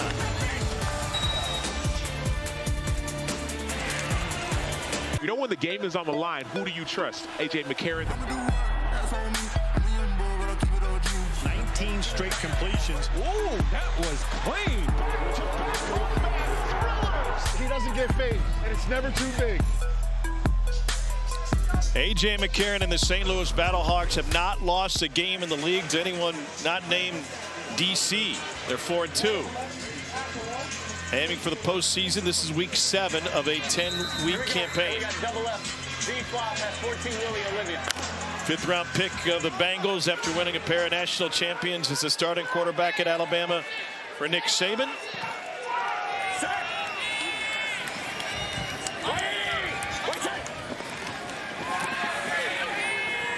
Here's Sutherland taken down. AJ came on the scene when you were the starting quarterback at Alabama. What was the quarterback room like back then? Oh, it was great. I mean, it's all your backup quarterback is so important. I mean, I don't think people necessarily realize that because he's the only one that lives the rep like you do. He understands how to see it the way you see it. He's been in your shoes. No one else in the building understands that. So he was an extremely valuable resource to me, and obviously he's been great at the next level in his time as a starter and obviously as a backup as well. On 2nd and 9, he finds his tight end again. Sutherland falls forward for a pickup of 7. On the reception again.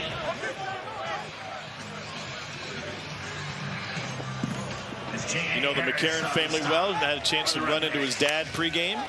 Yeah, I got to see Tony and the kids and Catherine and Dee Dee. It was great to see him and told him just how proud I was of AJ. It's just great to see him playing again and obviously playing at a high level.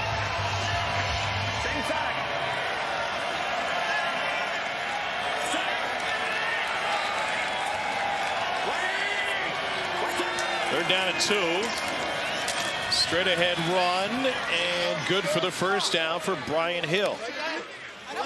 Well, maybe not. Be real close. Brian Hill, the ball looked like it was there initially, but man, they surged on it immediately as he initiated that contact. It's going to depend on the spot. He didn't have far to go. We're going to look at it. We're going to look at it. We're going to look at it. It's close. Back it up. I need at least 15. Back him up. I need to back up. Back in farther. Because I need to bring the things all the way out. Brian Hill is a St. Louis native from just across the river. Went to Belleville West and had to get from Belleville to Collinsville to pick up that first down, and they're going to bring out the chain. I'd like to make a suggestion, by the way. Just short. So many great rules changes in this league. Here's to the suggestion box of Dwayne Johnson and to Danny Garcia. Let's get away from the physical chain. Let's Come go on. GPS. No, let's work school. You gotta have a little nostalgia. What do you want to do? Get rid of umpires now too in baseball? I mean, come on, give me a little nostalgia. But watch the fake. Watch the fake right here. If you're Houston, I mean, this is really close. I would watch that ball. I would not jump off sides because if I'm St. Louis, I'm going hard count. All right, here you go.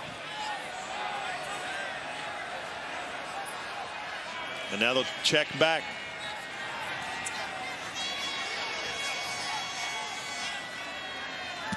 Off Richter, booms it. Likely fumbles it, recovers, breaks through, and it gets taken down by Alexander Matheson, the long snapper.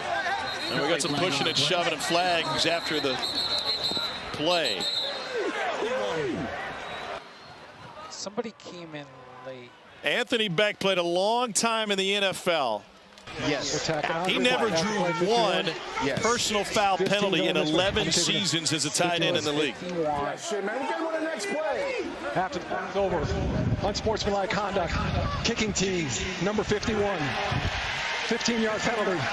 First down. You could hear him say, we'll get him on the next play. That's his teaching point. If someone takes a cheap shot at you, don't get flagged for it. Yeah, wait for the next play. They always get the second guy. As you can see, number 21 for Houston went in there and gave him a shove, and then he retaliated, and that's who they got. But ultimately, man, Houston's offense has been playing terrible here in the third quarter.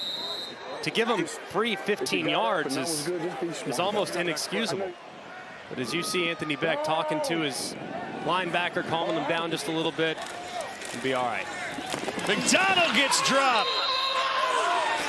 That's Travis Feeney. It's a loss of 8. Second sack for St. Louis today. And a great job. Look at the spin move right here by Feeney. Sets up field, spins inside, and drops McDonald immediately on 1st and 10. Great job there by St. Louis's defense after the penalty to pin their ears back and come after the quarterback.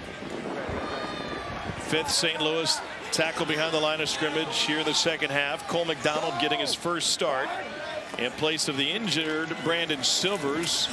McDonald lofts one downfield and incomplete. Silvers is standing by with Cole Kubelik. Brandon, just give us an idea of now your perspective over here. You have been the starter the majority of the season. What have you seen? What have you liked? Yeah, we just got to get the ball moving. Got to get some completions, get the ball out, and it's a little bit more different offense, but same type of plays. A little bit more QB run today. Obviously, he's a little bit more athletic than me, so you know, just kind of getting a rhythm, and you know, we just got to. We're only 8 points down. You know, it's a one-score game, so we just got to get it going. Take us through what you see from the defense here. Take us through the eyes of the quarterback. It's harder without the play, but. Looks like we got 5 verticals on. Pick your best matchup. Kind of broke down. Let's go. Yeah, we have 5 verts. Pick your one-on-one matchup. And somebody got to get open, and, you know, we got to complete a ball. How have you approached your role being injured and having Cole be the starter? You talk to him a lot? You try to go over there, try to stay out of his way? Yeah, for me, it's like when I'm in there, I know a lot of people in your head. You know, I know he goes down and sits and talks with AJ when he's not, when he's not in. So, you know, I'm not going to mess with him too much in his head. I'll go talk to him at halftime and, you know, just say next play, all the time. Thank you, Brandon. Yep, thank you. Brandon Silvers, 11 touchdowns on the season. A spinner from Race Porter. This is Pro, the full head of steam. And takes it right to the Houston sideline. 11 yards on the return of a 34-yard punt. What a weekend in Houston. Final Four is here. LeBron's here. Major League Baseball and the XFL center stage on this Sunday. A weekend and just down the road from us at NRG Stadium. The men's Final Four here in the great state of Texas up in Dallas. On ABC, the women's national championship going on, and a couple of very interested observers on these two teams. Here with Iowa graduate Jack Heflin, defensive lineman for the Roughnecks. Caitlin Clark has been out of her mind for this Iowa women's basketball team. Give me over under 40 points for her tonight. Shoot, I mean, the way she's going, she got that Kobe mindset. I got to go. She's going to put the team on her back. So I don't want to jinx it, but I'm going over. And I'm just gonna assume you're taking the Hawkeyes over LSU tonight. Always Hawks. Hawks on top all the time. But all your LSU Tigers are taking on Caitlin Clark and Iowa today in the national championship. How do you like your chances? Oh, I'm going with the purple and gold all the way. Like, I like our chances. We got some great players, and we've had a great year, so I like our chances. Caitlin's good. Iowa's a good team, but LSU's better, I think. Scale from 1 to 10, where would you rate Kim Mulkey's style on the sidelines? Oh, man. 12. I can never do it, but she got swag. I love her. He's got a lot of swag. Best luck to the Tigers. Best luck to you today. The Roughnecks take it to the house. William Likely with a 35-yard return.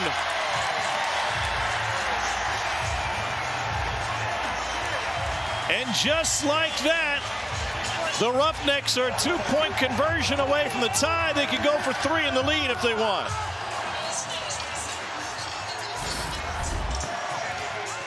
Wow, what a play. Gets ripped initially inside. Ball bounces right into the awaiting arms of William Likely, and a team that could not manufacture any points in the last couple quarters finds some here from their defense. What an unbelievable play there from the Roughnecks up front. It's the second time Brian Hill has fumbled in this game. They're going to go for 2 in the tie.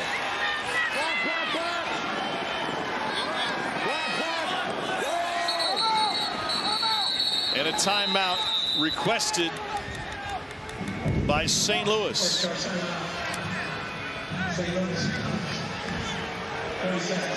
How about the emotions of a head coach? Anthony Beck's in his first year as the head man, and his emotions have run the gamut today.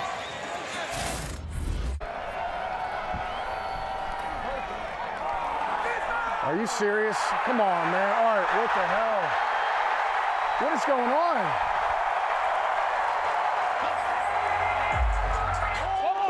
Ball, we got it. We're going. It's a touchdown.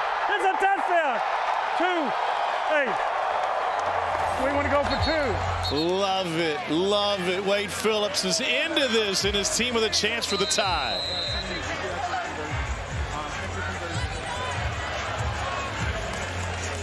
Sun broke through the clouds at the right time for this Roughnecks team.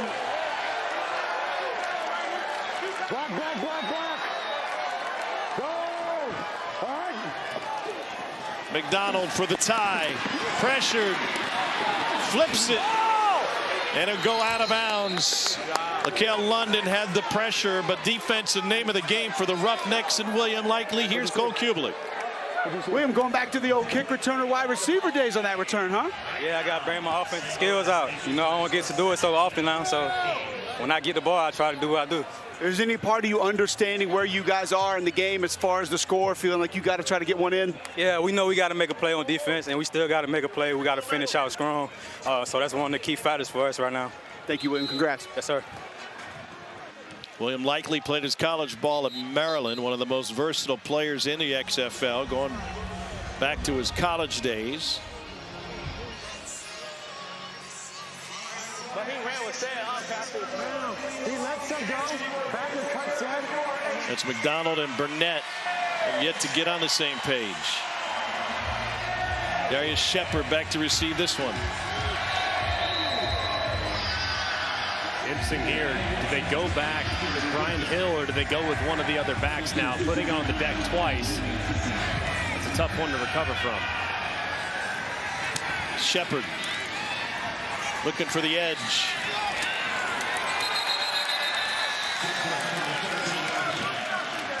Our first Sunday night baseball matchup of the season is here. Phillies and Rangers finish up their third game series at Globe Life Field in Arlington.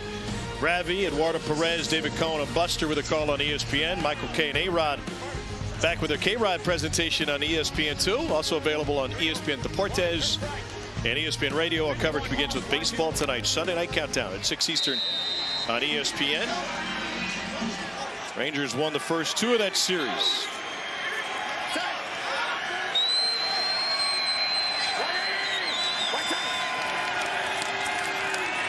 McCarron pressured. He was injured last time, and it's taken down gently by Jack Heflin. Brian Stewart, the defensive coordinator. Just a great job. Look at the ET. See that defensive end? He runs down inside, and the defensive tackle, you're going to see right here, he sets him up. Defensive tackle comes in to clean it up. Just an excellent job of executing. Look at how quickly they get that pick. A.J. McCarron falls for it, falls right into it, and they drop him for a sack. Very well designed along the defensive front. Hill is on the field. Another opportunity here. And now 3rd and long, and the Houston fans can feel the momentum shifted.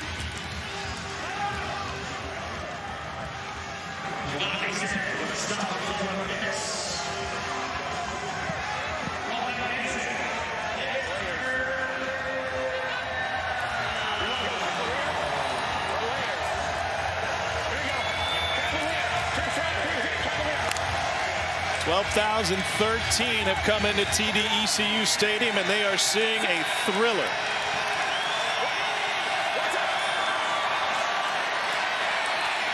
McCarron dumps it off to Hill. Hill's got space, and he's got a first down for St. Louis.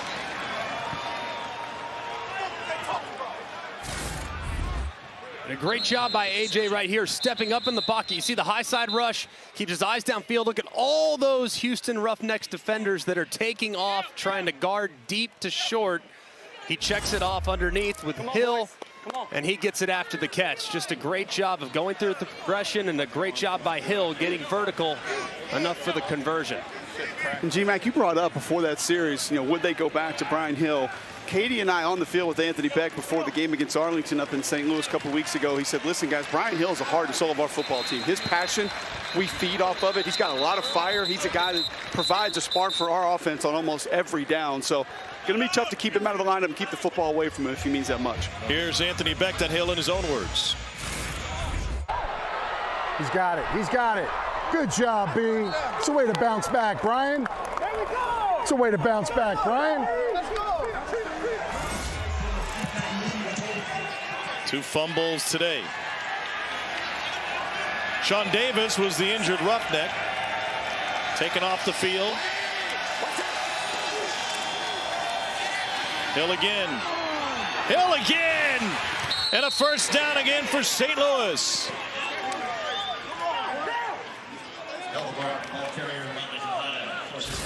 A really nice job play side too by Vidal Alexander, the right guard. Look at him get to the second level, get a piece of the linebacker Ellaby, which gives Hill just enough room to get to the perimeter and turn it into a big play. It's been a great response so far from St. Louis offensively. Mateo Durant replaces Hill at running back, former Duke Blue Devil. Record-setting running back in Durham picks up 6. Mateo Durant, the ball carrier. Jay Brewer. And another injured player, this on the St. Louis side.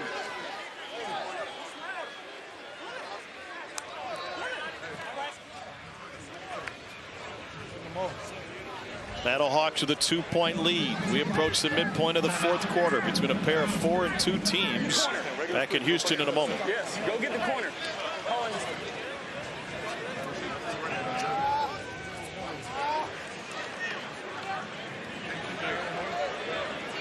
And St. Louis home in the Dome against Vegas, followed by Arlington.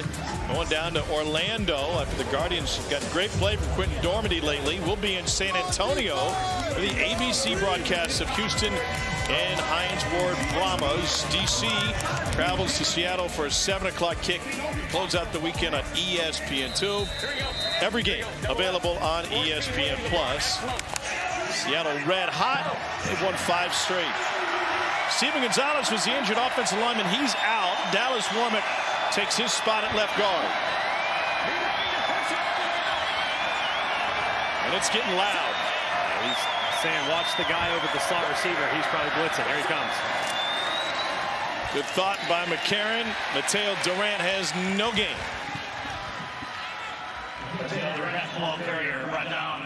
What's the key for McCarron? How does he see that?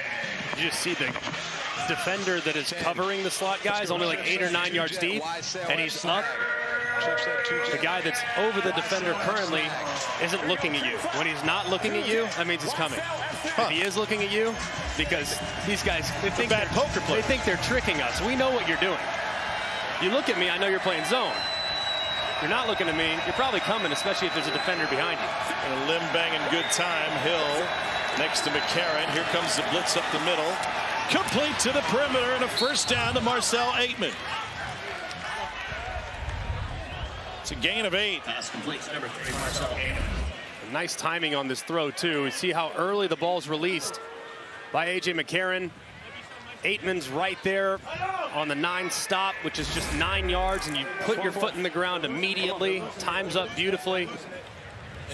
It's almost impossible to cover when you hit that on time.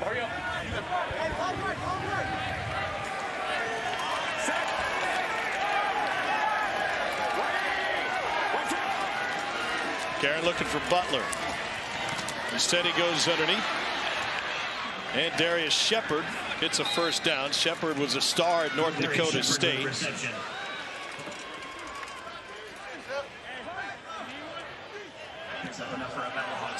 14 games over 2 seasons in the NFL.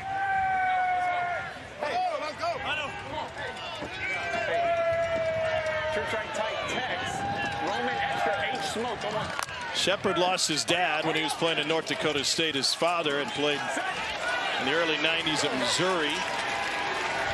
It was an emotional time for him, and then he realized his dream of making it to pro football, but he's been all over the place since. This is Stephen Mitchell on the catch. You look at Darius Shepard's transaction page on Pro Football Reference, and it might take a while for you to get through it. This guy has been everywhere. Signed, wave, signed, wave, signed, wave. Packers, Chiefs, Cardinals, Vikings. Practice squad appearances. The Broncos picked him up, and last time he wore the NFL gear was October of 22 when the Broncos released him. And he's exactly what the league is for. A guy that's just right there, trying to make that extra push, and he's done a great job so far. Had a huge game last week. They go to the tight end Sutherland and gets flipped at the 10. Gains 3 the hard way. Pass complete for Jake Sutherland.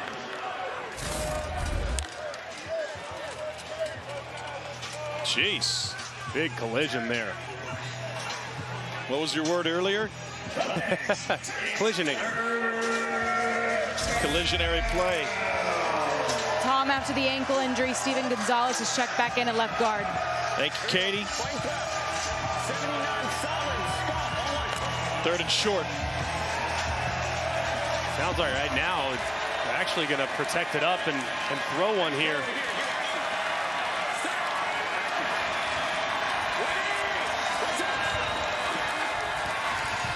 Going to the end zone. Caught. It's Darius Shepard and a St. Louis touchdown.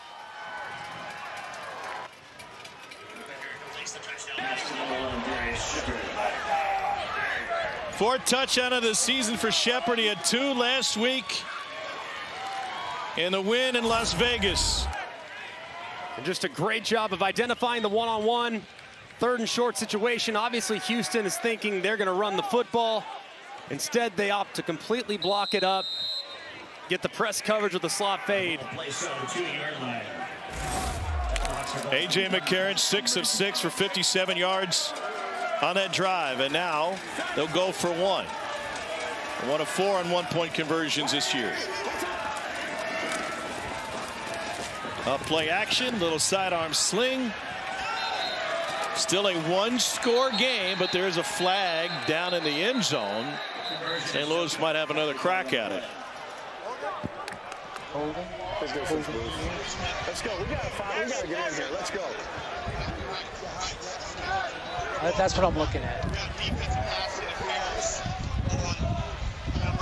Got it.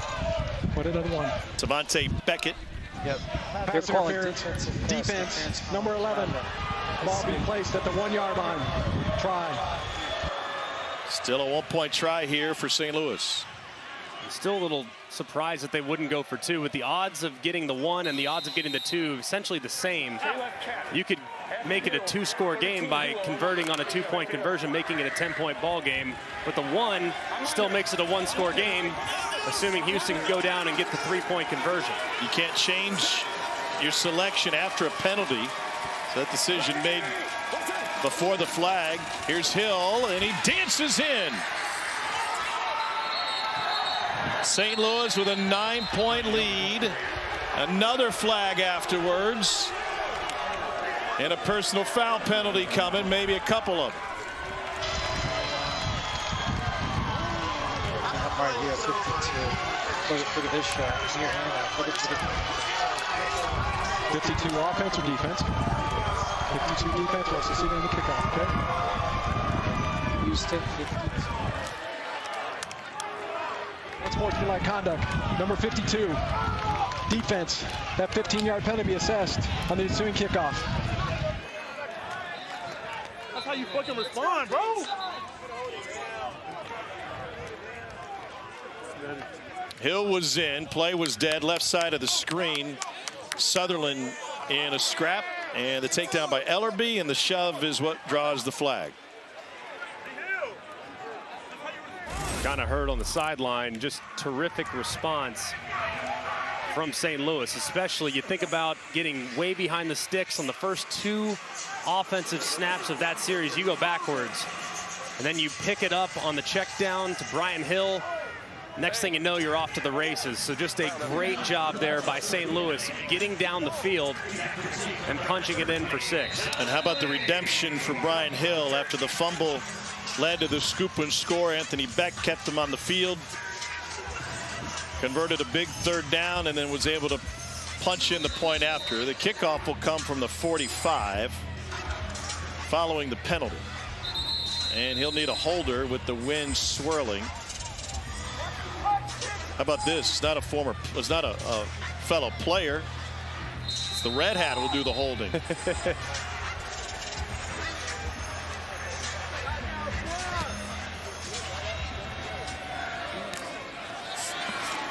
John Lee out to the 30-yard line. Redemption for Brian Hill.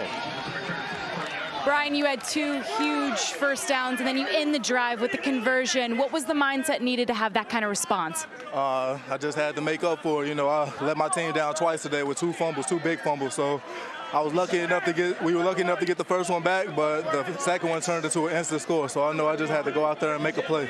Regardless of mistakes, your coaches call you the heart and soul of this team. What does that mean to you? I mean, like they said, heart and soul, that means we run off my mistakes and my accomplishments. So if I'm out there messing up like that, maybe the rest of the team gonna do the same. I gotta get my mind right and make a play whenever I can. Thanks, Brian. No problem. Brian Hill was Wyoming's career rushing leader by the time he left Laramie, back to his hometown of St. Louis, playing professional football now. Live lines, you're given 8.5 if you take St. Louis.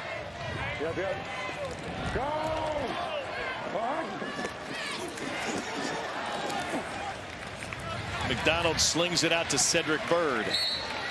Just a reminder, it's just a 1-possession game here in the XFL, so don't need to be in a crazy hurry. Bucks, we're going to run it here on first down. This would be a run play. I did not hear Bucks Ripper. Ripper would be the quick throw, but I like Bucks here.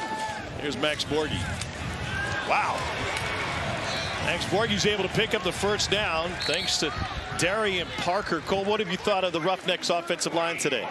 Well, struggled a little bit in protection, but getting something going here in the run game. I think the tempo is helping them out a little bit with this as well. And just lack of dedication to the run game. But A.J. Smith's a guy that'll tell you there's not a run play that I really like. So you can understand why he doesn't call too many of them. He has to say that to remain in the run and shoot and air raid offense. You can't run the ball in that offense. Over the middle, too strong. Hey, Cole, let's go back to you real quick. The wind has been swirling. Have you seen a major effect down on the field, especially in passes? I have. I've seen a lot of throws that have been moving left to right. And I think a couple of receivers have been affected of it by being able to locate the football. And I think the accuracy has been affected a little bit as well. You can't really see it at the top of the pylons with the flags, but that wind has gotten going here a couple of times. McDonald with the keep. Picks up 2. That'll take us to the 2-minute warning. We are in the 4th quarter. It is a 1-score game. We're in the XFL. 9 points is available on any score. Back for the final 2 of regulation after this. North to keep pace with Seattle. Sea Dragons will be in the Dome in 2 weeks for the rematch. Meanwhile, Houston leading the South with a 4-2 record, undefeated in the division. And here we go, a 3rd down with 2 minutes to play in the 4th. Cole McDonald's first start at quarterback. 4-man rush. McDonald wide and incomplete. Deontay Burnett, the intended receiver. They just haven't been on the same page all day. No, they haven't. There were 2 receivers in the same spot, which makes you think maybe there was a little bit of a bust between the 2. One needed to stay out. Both ultimately ended up inside. They'll go for it on 4th down.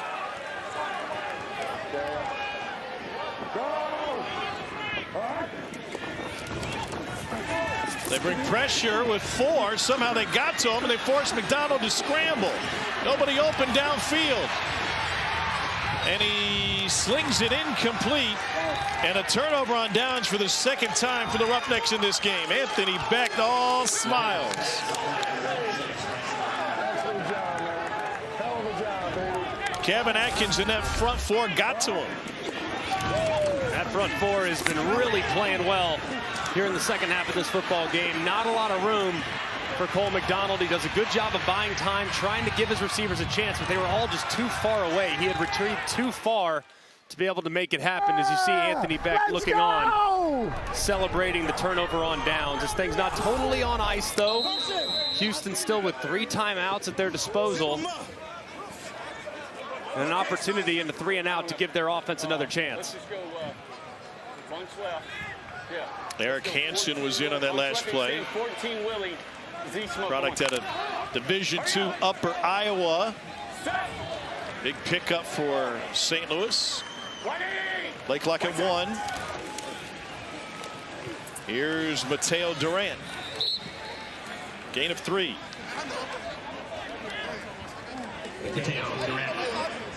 Houston has all 3 timeouts left.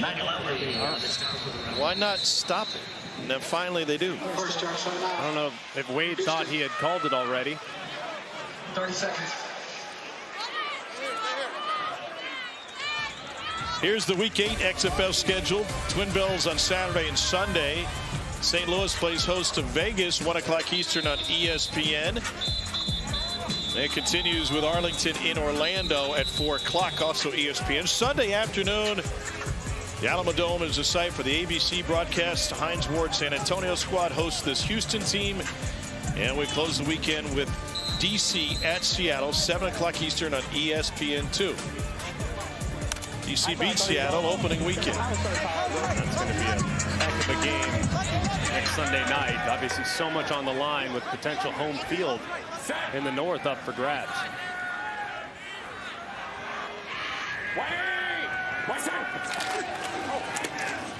The pressure by the Roughnecks, and they're able to break through, and a tackle behind the line of scrimmage made by Jordan Mosley. Second charge timeout. Houston. Houston takes this one quickly with 1:24 remaining.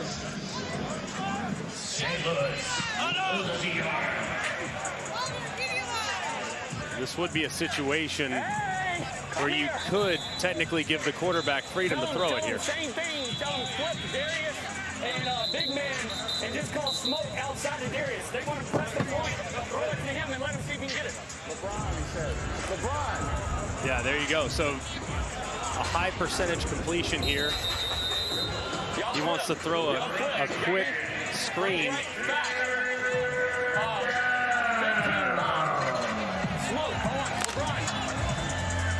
LeBron's in town. Why not? Try to throw a quick screen here to Darius Shepard if he gets a good look. Shepard 11, near side of the formation. Bottom of your screen. Here he is. And there's a lot of room for Shepard, and it's St. Louis first down. What made that play work? It's a good idea from AJ. They're playing press on the point, meaning the guy in the slot, who's really the point, they're pressing him, and they're off coverage to the outside. So you get a really easy completion. You have a 6'6" tight end body that's getting pressed. He can just run straight ahead and try to collision the guy that would be covering Darius Shepard on the outside. So instead of running your head up against the brick wall, you get to maybe make a guy miss, and next thing you know, you're out the gate. And that's exactly what happened as St. Louis puts this thing on ice with a great decision from A.J. McCarron and excellent execution from the passing attack. Again, that collision word. Do you have interest in a body shop back home? Or what's the deal? I do not. Maybe should, though, after this show. Why not? Good. St. Louis will keep pace, second place.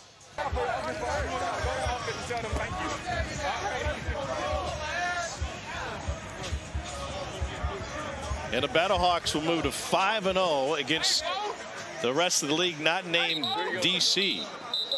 Great game, boys. Victory. On 1. Ready? Set. 180. White side.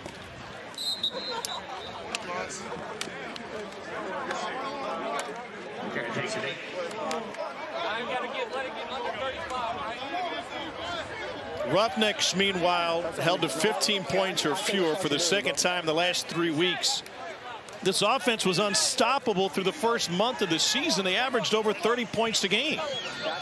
They've come back to earth big time these last few weeks, and we've talked a lot about the division race in the north, but the one in the south might be every bit as intriguing. And it might be ultimately in the South Division Championship in the playoffs. It might be the lesser of many evils, because none of those teams in the South right now are playing consistent quality football. Clock runs out on Houston. Anthony Beck, first year as a head coach. Abdul's Wade Phillips. Cole McDonald's first start does not turn out as he wished. He said, I got to make plays. I think there's something to be said for Houston, the quarterback-wide receiver relationship, too, with the limited reps for McDonald. Yeah, they got to get that ironed out, but it's an offense that takes a lot of time, and it's an expensive offense to work on because it just takes a lot of rep equity, and he'll get there. Next week, you would expect him to take a big leap forward. Anthony Becht has earned the opportunity to talk to Katie George. Thanks, Tom. Coach Beck, congratulations. Given everything that Seattle's done as of late, how important was it for your group to come on the road and get this win one final time before you head home for a long home stretch? Yeah, you know what? I mean, I don't even know what Seattle's doing right now. Our focus was on this game, and I really put the team and said, listen, you know, what are we going to do? We've lost one the last 4 weeks. We got to start putting games together and win. And if we just match the effort, intensity, and really the fundamentals we did last week, we'll be fine. And they did that today. The defense played outstanding. Our offense came out hot. We did a good job. We had a lull in the second half, but our defense really kept it together. Great pass rush, really held it down. Just got a lot of confidence in these guys right now, and that's what it's all about. They go make plays when their number is called, and our defense stepped up big. To that point, every time there was a mistake or a missed opportunity, your group responded. What does that say about this unit? Yeah, you know, I mean, B. Hill put the ball on the ground twice. That's not him. You know, he had a personal foul. That's not our culture. But the guys bounced back. I knew they would. You know, I trust them. You got to trust your team. You got to trust your players. You know, we only have 45 guys that dress. So we can't just roll different people in and think somebody's going to step up. We got to trust our dogs. And Brian and Willie and those guys are our dogs. So I just love the effort. I love the intensity and the togetherness. And that's 2 in a row for us. So that's huge. And now we get a big one next week, and we get a chance to get another victory. Congratulations. Thanks, Katie. Appreciate it. A.J. McCarron, 26 of 34, 222, 3 touchdowns. He's with Cole. AJ, felt like you did a lot of work at the line of scrimmage today. I don't know if that was the plan coming in. You felt like you were going to see multiple fronts and have to do a lot, but a lot of verbiage, a lot of changing by you, but a lot of it worked. Was that the plan coming in? Listen, I tell you, it's so much fun to be able to come to work every week and play under Bruce. Like, Bruce is a freaking genius, and he trusts me enough to give me the freedom. He knows I'm going to see things and to be able to audible out, but I mean, he also called a hell of a game himself, too. And the guys just did an unbelievable job of executing. I mean, the big boys played awesome up front. Guys out wide made plays. Running backs fought through adversity, right, and came up big when we needed them. And I'm just super proud of this team. I mean, we're learning how to really put this thing together week after week, and it's been awesome. I'm just interested, though, after the game, we got the whole crew over here. We're trying to get him on the field. I think we got a couple coming right now. Look at him. My 2 oldest. There he goes. He got a couple of them coming over here. Now, I don't know who it was, but one of them said, Daddy, make sure you throw the ball good today. Yeah. Did you pass that test today? Yeah, I hope so. We'll see. I know when they come over here or later on when I see them, they'll let me know if I do it or not. Look at this. Now, that's a teammate right there. Look at him. Appreciate you, Jake. Thank you, brother. Anytime. Y'all say, Mr. Jake, thank you. Anything for AJ. Oh, there we go. All right, so here I have to know. You said before the game, Daddy, make sure you throw it good today. Did he pass the test? Yes, sir. Yes, sir. How much fun is it watching your dad play? Fun. You love it? Yes, sir. There you go. Look at that. Got the manners going and everything. Yeah. Thank you, AJ. Thank you. Appreciate it. A.J. McCarron, couple of national championships for Nick Saban at Alabama, and he's got St. Louis positioned for the postseason. We got 3 weeks left in the regular season, and it is going to be an interesting stretch run for sure. Saturday, it's start of a doubleheader. Vegas will be in St. Louis to take on the BattleHawks. Their road tests are done. They're home the rest of the way. For Greg McElroy, Cole Kublik, Katie George, I'm Tom Hart. Have a wonderful rest of your weekend, everybody. We'll see you next week in San Antonio.